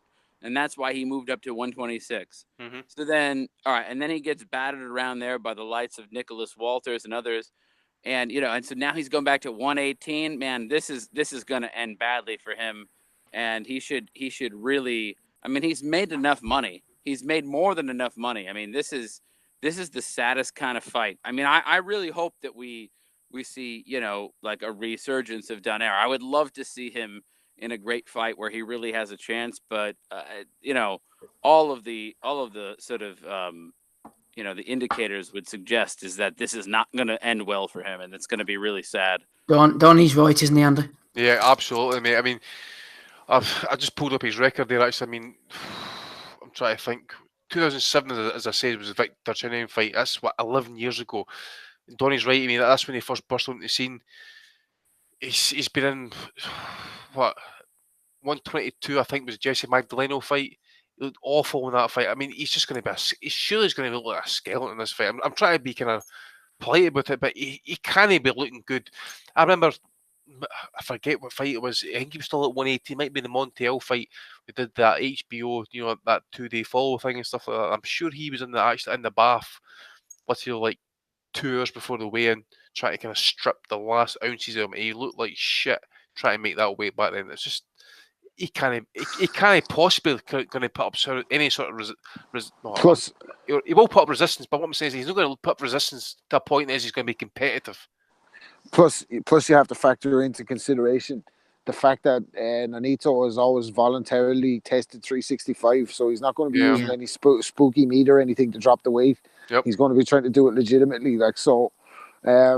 I'd echo that. Andy beat me to the punch there on the timeline kind of thing. Like, it's 7 years since the Rigo fight, and I know although the two of their names have to be now inextricably linked forever because of the way their careers went. But like, I really thought at that time we were kind of robbed of Rigo not seeing him turning pro early, because he was just Donaire was unbelievable at that time, coming off fighter of the year, knockout of the year. Garcia's getting trainer of the year. Montiel and everybody, knockout. Holy fuck. Yeah.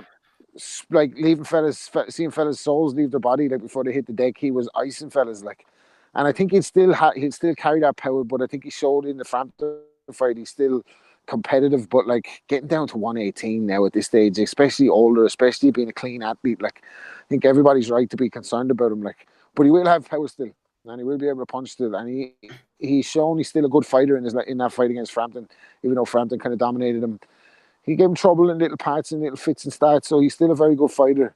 In terms of Taylor's fight, I'd say Taylor should win quite easily.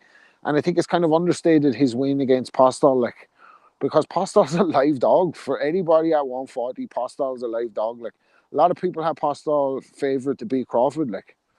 And Crawford dominated him, but that doesn't mean everybody's going to. Crawford's exceptional, like, he doesn't mean anyone's going to dominate him. So for Taylor to overcome Postol at this stage of his career, put him in good stead for this tournament, like, and I'd say he should deal with Martin fairly easily. Yeah, I am a Martin fan, Ozzy, but I think his speed might keep him in the fight early on, the first 3 or 4 rounds, but after that I expect Taylor to take over. I also echo the sentiment. I don't see any way that Donaire beats Burnett, and I'm glad in a way that everything's held together, because it's not so much Burnett against Donaire I'm interested in, because I feel that this is a formality in Burnett's favour, but it's further on down the line, isn't it? Burnett Tete, possibly Burnett Inoue that I'm looking forward to. Definitely, but at the same time, if Donaire does make the weight and looks okay at it, I read Carl Frampton, I think he does a weekly column, doesn't he, in a paper in Ireland, and he said how he felt Donaire's power early on, when he landed a shot and he blocked it with his arms, but it put him on the back foot a little bit, knowing that, look, this guy carries power. So he's coming down, and no, I'm not saying he's going to do it, but it will be interesting to see if he does land clean early on, how Burnett reacts to being hit. I think Donaire is probably the biggest puncher that Burnett would have been in with. I think that's fair to say.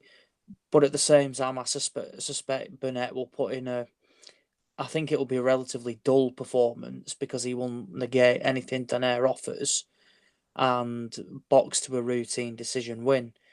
I like Donaire. I mean, legend gets thrown around, but he's a truly, legend of the sport, really. He's, like I said, how many weights is he campaigned now? Is it 5 now? 5 or 6 weights he's boxed at? Something like that. So, yeah, I was shocked when he was named. And like I said, the big rumour was, and like I said, I'd heard pretty reliably that he was pulling out of this because he just couldn't make the weight. It seems like it's been quashed. I think he's in Scotland now. So it's going to be interesting to see what he's like on the scales. For Taylor, I've not seen loads of Martin, but obviously you guys have seen it and you clearly think he's going to cause problems. I think that's one thing. I'm not too sure about Taylor, but is it fair to say that Martin's probably going to be one of his quickest opponents that he's been in with in terms of hand speed and yes, bit of movement? Yeah, I think so. So that will be interesting to see how Taylor deals with that, because that's a new thing he's got to deal with in a professional ring. So that's going to be interesting to see. But I'm really big on Josh Taylor. I think this lad is the real deal. And I think it will be a big upset, to be honest, if Taylor wasn't to come through this test. I just had a look at the card, actually. It's not that a bad card, actually. It's there's some decent little fights on it. I mean, good. The Postal one should not be sanctioned. It should not be sanctioned. That is one I'm not happy with. That is a disgrace. Sire Osgood wiped out in the 10th round for a Southern Area title. Now boxing a guy who boxed for an official world title eliminator in a legit fight as well. You know, he's not one of these, like WBO warriors that comes in from wherever, Tanzania or something, on a false ranking. So I think that could be a massacre and over in 1 to 3 rounds. Paul Butler fight, a bit disappointed really. It should have been in with Karen Guerfi, got offered the fight, turned it down. Guerfi backed that up as well. He responded to a tweet of mine actually out the blue, saying that it was turned on and he wanted the fight. I think that would have been an excellent fight, Butler against Guerfi. Instead, he's in against that boyo who, in a way, dispatched of, I think, pretty comfortably. I think there's a couple of others on the undercard as well, but it's a decent night Saturday. Really good. 2 good main events. I suspect Taylor will top the bill. And I'll be shocked if Burnett and Taylor don't both advance to the semi-finals, where it will set up. We've all been wanting to see Tete against Burnett, and fingers crossed after Saturday, it has to happen, which is what we all want to see. Mm-hmm. And the newspaper Aussie was referencing there that Frampton does the column in Oz with the Sunday Life. If you bought the Sunday Life today, you will see plenty of previews of the Burnett-Donaire fight sent in by yours truly. So go and buy the Sunday Life. It's available in your area. Frampton does that every week, Aussie, and it's quite insightful, actually. Yeah, I mean, I only get to read it because he tweets a picture of it every Sunday, and I like his views. I think I like Frampton. I respect his opinion, and he says it as it is. Really, he talks about all different fighters as well, and he said himself he expects Burnett to win, but definitely he feels he needs to be wary of Donaire's power. So it's a good fight. I was a bit unsure about it at first. I thought, he's just picked him because Donaire, he's lost to Frampton. Well and truly a shadow of his former self, I think it's fair to say. But you never know. Stranger things have happened in boxing, and I mean, what an upset it would be of sorts if Donaire lands that big left hook and sends Burnett to the canvas and ultimately stops him. Okay, before we move on to the Bellew of the Weeks and finish up for today, anything that I may have missed? Anybody jump in now? Either from last weekend or next week. The German fight, European title fight last night, light heavyweight, Eric. Yeah, go ahead, Andy. Enrico Colling against Bozell. Bozell winning points. I've not seen it yet, obviously, but it was a kind of 50-50 split for what I was seeing. People were obviously it was a distance fight, but it seemed to kind of be split down the middle as to who was going to win on points. But Bozell I think it's like 116, 112 type thing. He's sort of high up in the rankings for world level, is he now? I think he's kind of mooching about there, mate. I forget. I think Bozell was the one that fought. Was it Beterbiev? Was it Colling? No, that was Colling who fought Beterbiev. Yeah. Colling. I think, but the other one's been fighting. He fought somebody else at world level. I forget who. No problem. Let's move on to the Bellew of the Weeks then, shall we? First nomination was for you, Andy. Bit of a harsh one, says our friend and contributor Joe O'Neill. I think it was about Anthony Yard being ineligible. This is common knowledge now for the EBU. the European boxing title. Rightly so, Andy, would you say? Because if you fight for one of these WBO or IBF titles, 2 years, I think it is, after you vacate or lose the title, you can then fight for the European title again. Do you think the EBU board are doing the right thing here?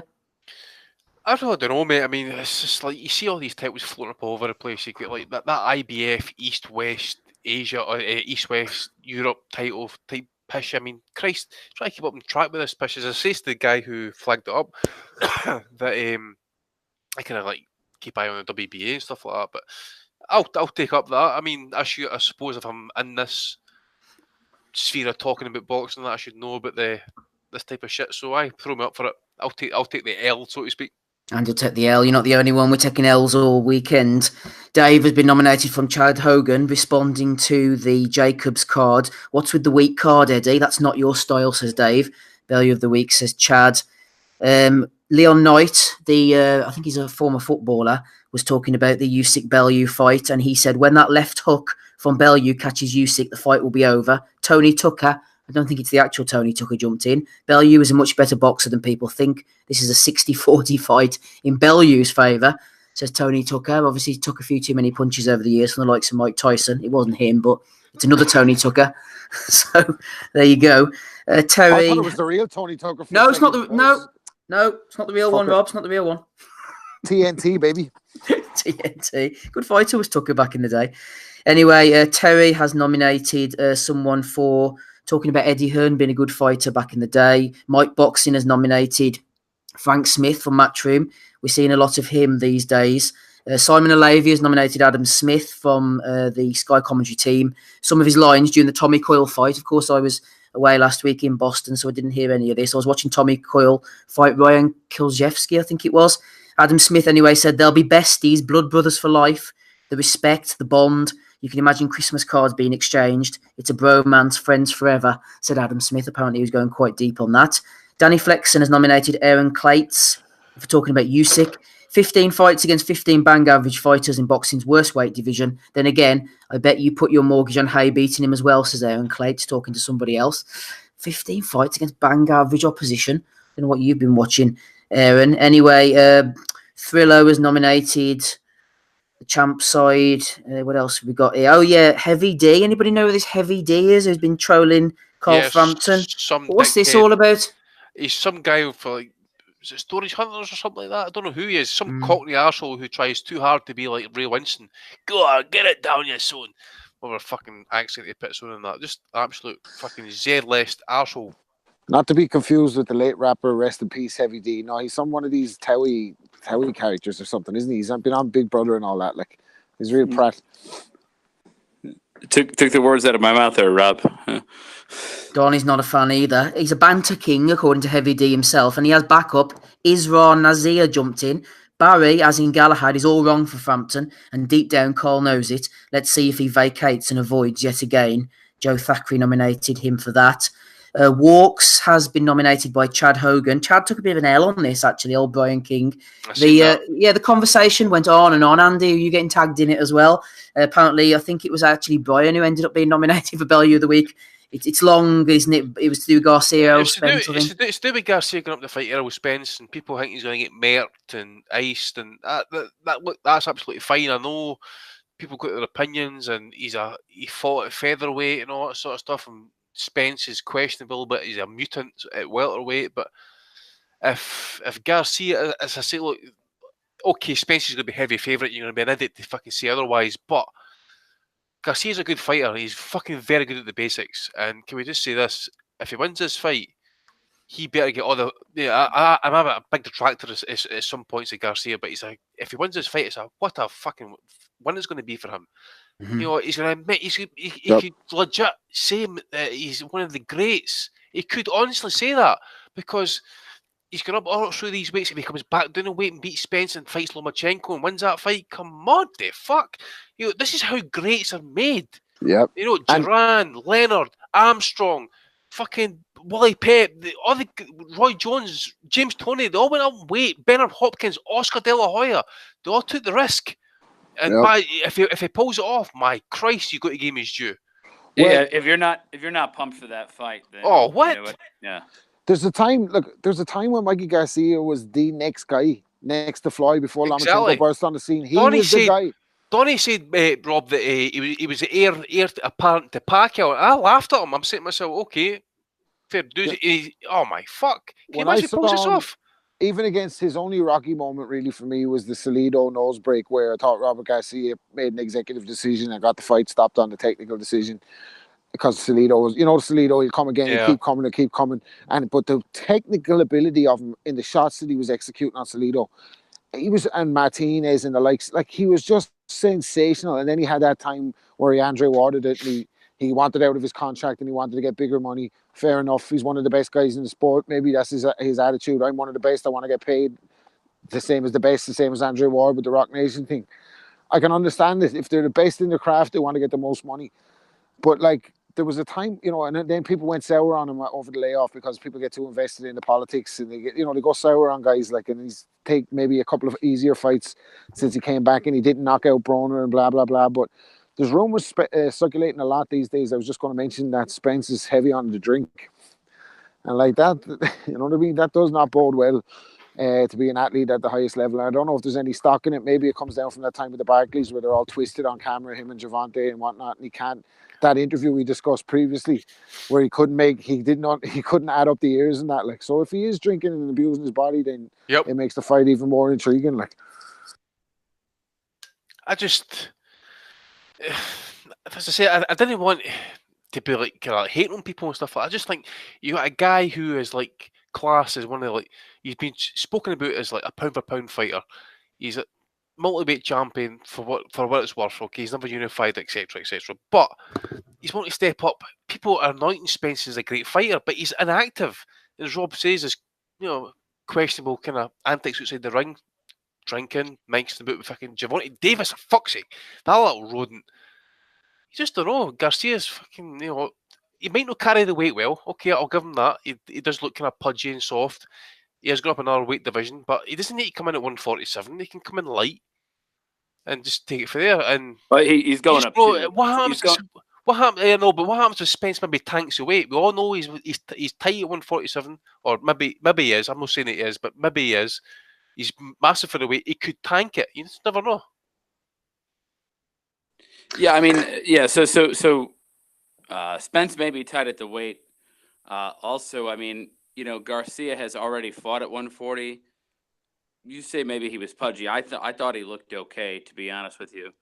And I mean, basically what it comes down to is this: if we assume that Mikey Garcia versus Vasily Lomachenko cannot happen due to the politics, right? Is there any other fight that you'd rather see besides Mikey Garcia jumping up 2 weight divisions and fighting Spence? All right. I mean, it's a big ask on his part, but I mean, these are two of the most technically sound fighters, in the sport. And I mean, to see them get it on, I mean, yeah, all right. So it's a big risk. And obviously Spence is going to be heavily favored because he's jumping up 2 weight divisions, but really, like, at the end of the day, I mean, if we can't get Garcia versus Lomachenko, yeah, bring this fight on, man. I'm pumped for it. I mean, this is a great fight between 2 supremely talented fighters, and we'll see how Garcia handles the weight, man. But if you're a boxing fan, you gotta love this, and you gotta love the balls. You gotta love the balls on Garcia. Same time as. People want to see, like, usually go up to heavyweight, put on like extra 30, 40 pounds and maybe fight or fight guys 30, 40 pounds heavier than them, all that sort of stuff. So let's not beat about the bush. People want to see fighters test themselves. You cannot tell me people who, when Floyd Mayweather was still at his kind of semi-peak, didn't want to see maybe try and venture up to middleweight and maybe try for a title there or something. But people can't tell me that they didn't want, maybe this in the back of their mind, they didn't want to see him test himself and go up a wee bit further. Of course they did. Of course they did. They were calling for the fucking Golovkin fight. Of course they were. Golovkin was saying 55, he come to 55. Yep. Everybody wanted to see it. Yep. And not only that, I'll tell you this, and people say whatever they want it. On technical ability in the sport, Mikey Garcia is only number 2 to Lomachenko. He's above Linares, I think, in just pure technical ability. I can't name me one other fighter active at the moment that's more technical than Mikey Garcia. And he has the pure boxing background there with the generations there. And Garcia, like, he's a threat to anybody. I don't care. He's a threat to anyone. Well, Chad has thrown in quite a few nominations. He's not obviously happy, but we'll park them by the wayside. Matthew Skelton has nominated a friend of the pod, Ellie Sekbak, for bringing out reporting T-shirts. Did anybody see this on the undercard about the Bulgarian guy who kept on trying to batter his coach all the time? That was brilliant, wasn't it? I seen it was Cooking Cassius that posted it up. Apparently, I don't know if the fight got stopped or something like that, or I don't know what happened anyway. The trainer standing top of the ring and the fighter just walks on and just throws about 2 or 3 fucking right hands at him and stuff. Did you like the little trainer's sort of left hook slap to the head and then he ducked behind the ropes? Trainer wasn't having it. He's trying to counter punch. That's fucking awful, by the way. You know, I mean, you have to show like, one of the fundamentals is you have respect for the fucking coach. Like, you can't hit, or whatever about disagreeing with him, you can't fucking hit him. Like, Jesus Christ. Yeah, it was pretty bad. Go and check it out. Edward Mays and Tottenham Boxing both nominated that. Chad has nominated Lee Wiley for talking about things. Box Royalty for the Bulgarian card, the sham of a card, more of a horror show than a boxing show. The ring card girls with the cherry on top. Matt Simpson has nominated Tyson Fury on the Joe Rogan podcast, saying, if you just stick to eating meat, you can't go wrong. He then put a picture from the Daily Star. Tyson Fury claims drugs ban was caused by eating wild boar. Good cop, Matt Simpson. Wooly Skull has nominated Dean Burks, talking about the IBF Eliminator. Anthony Joshua will knock out both Fury and Pulev on the same night, to be honest. So would Dillian White and Chisora. What else have we got? Question for Smido. He's not with us tonight, unfortunately. Max Stoke has nominated Flanagan's mate, got into the ring, got left high and dry as he stuck up a hand for a fist pump with Terry straight after the fight. Turbo ignored him. Value of the week for that guy. Zuffa Boxing fan page. Oh yeah, Jim Lampley, we were talking about him earlier. He said something, he was on wild form during the Heather Hardy fight. He said at one point something like, what was it, Hardy has been through a tough period, and then he left a real long pause before he moved on to say in her life. And also he got caught out and I thought, where's he going with this? But he got caught out as well, Andy. Apparently he said he threw in a random fact halfway through the Vincent Hardy fight. He said both have been rape victims. Just he said in between during the fight, Hardy was fighting Vincent, and Lampley just threw in, matter of fact, both have been rape victims. Well, just like you do with CompuBox numbers. Yeah, I suppose if it's like HBO's last night, it's the way to go out to say don't give no fucks, you know. Me too. It's freaking bonkers though, isn't it? Like the way he just threw it in, Rob. Well, I was waiting for Max to do a throwback to some of the greatest victims of all time, but look.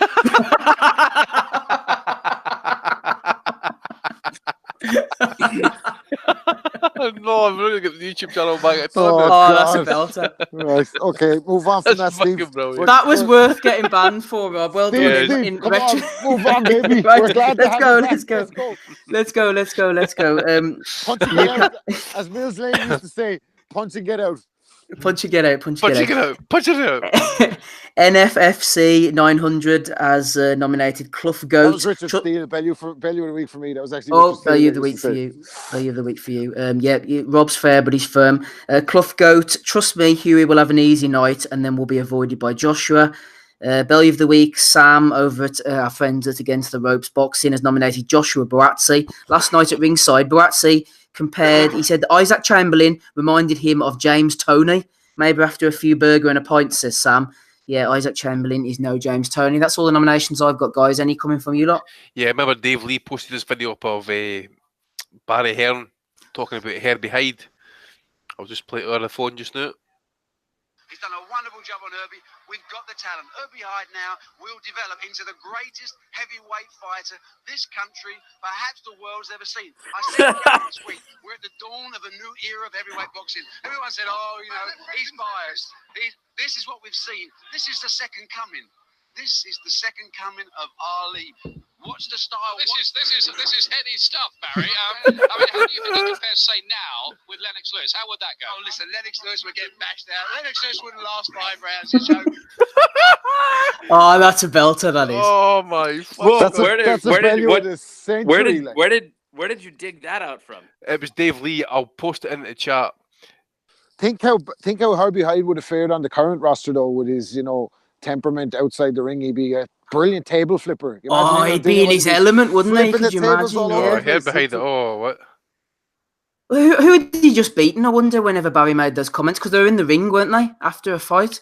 Aye, we need to ask Dave actually. In fact, give me a second, see if I can find it. Wasn't the Vitaly Klitschko fight anyway? No, It was absolutely a wasn't. WBO title, wasn't it? I think it was when they won the WBO title, whoever they won that against. Was it against Bent? Was that the one when they were rolling around in the mud in the press conference? Michael Bent, the guy that shocked Tommy Morrison.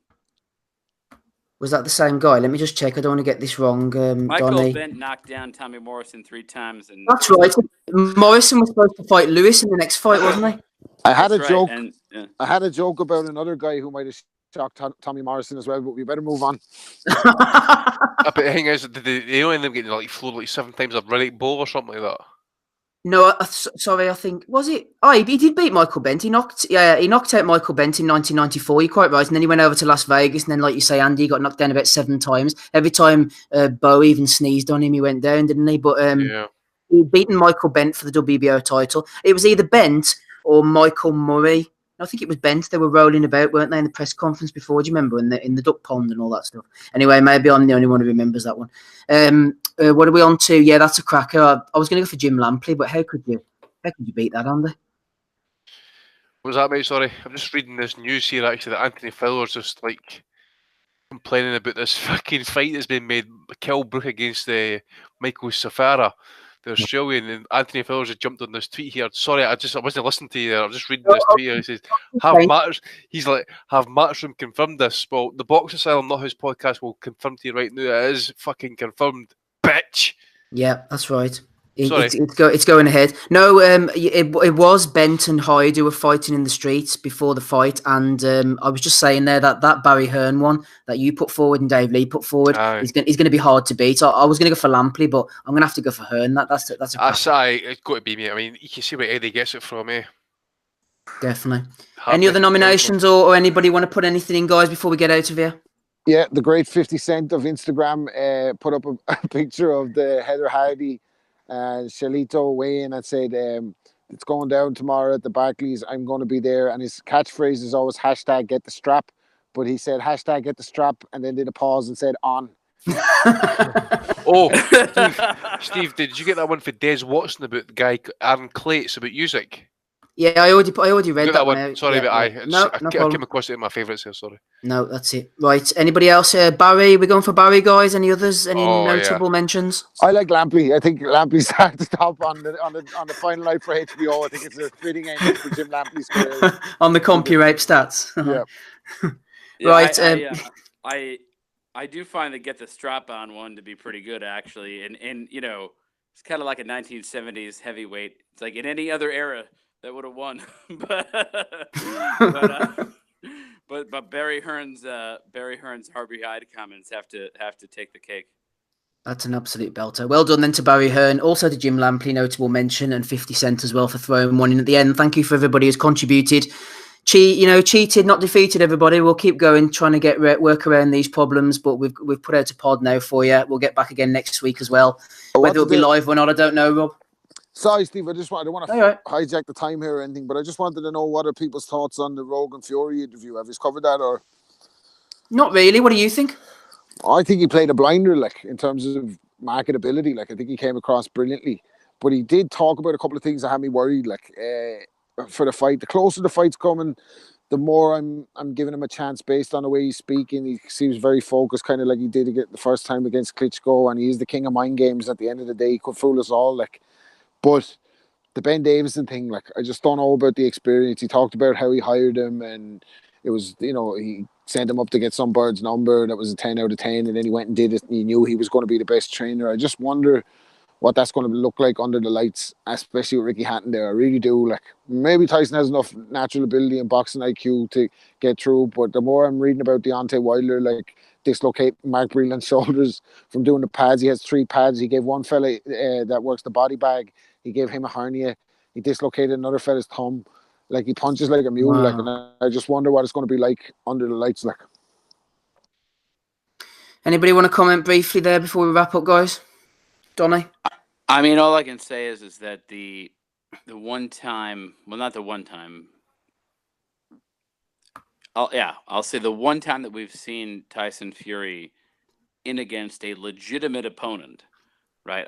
I'm not talking about his last two fights which were knockover jobs, but like when we've seen him in with a legitimate opponent, without Peter Fury, was against Steve Cunningham, and he looked sloppy, and he looked, he wasn't boxing, and he wasn't using the movement the way he should have or whatever, and he was half-assing it in there, and he clearly had lost his sense of focus, and then he got knocked on his ass, and that, to be fair, to his credit, that woke him up a little bit, and then a couple of rounds later he finished him. But the point is that shouldn't have happened, and I think that when he has his uncle in the corner, that's somebody who's known him since he was a little kid, and he's somebody that, if he's getting, out of where he needs to be mentally and physically, that's the kind of person that can bring him back to where he needs to be. Now, I'm not saying Ben Davidson's a bad trainer, right? Just the same as, there are fighters sometimes that change trainers all the time, or there are fighters that change, a lifelong trainer that they've been with since they were a little kid or whatever. But for him, because we know he has mental health problems, because we know he has trouble with substance abuse, because we know he has trouble with all these things, it's kind of like a Tyson and Kevin Rooney scenario, whatever. He needs somebody that's been around with him from the beginning to keep his ass in line and to keep his head where it needs to be. And I don't think you want to be going into the biggest fight of your life without the people that have been most important in your professional development to getting you to this point in the first place. So, I definitely do worry about him. And I don't know that he's going to be bringing all of himself. I hope I'm wrong, because I'd love to see a great fight between him and Wilder, but I worry that he's not going to be what he was, and that he could be more of himself if he had Peter Fury with him. Great stuff, Donny. Thank you. That's as good a place as any to leave it. We'll discuss that, no doubt, in the future. Fury Wilder will be coming up very soon. Thanks to Donny, thanks to Andy, thanks to Ozzy, and thanks to Rob Kelly as well. I've been Steve Wellings. We will catch you again in some form or function next week. Bye.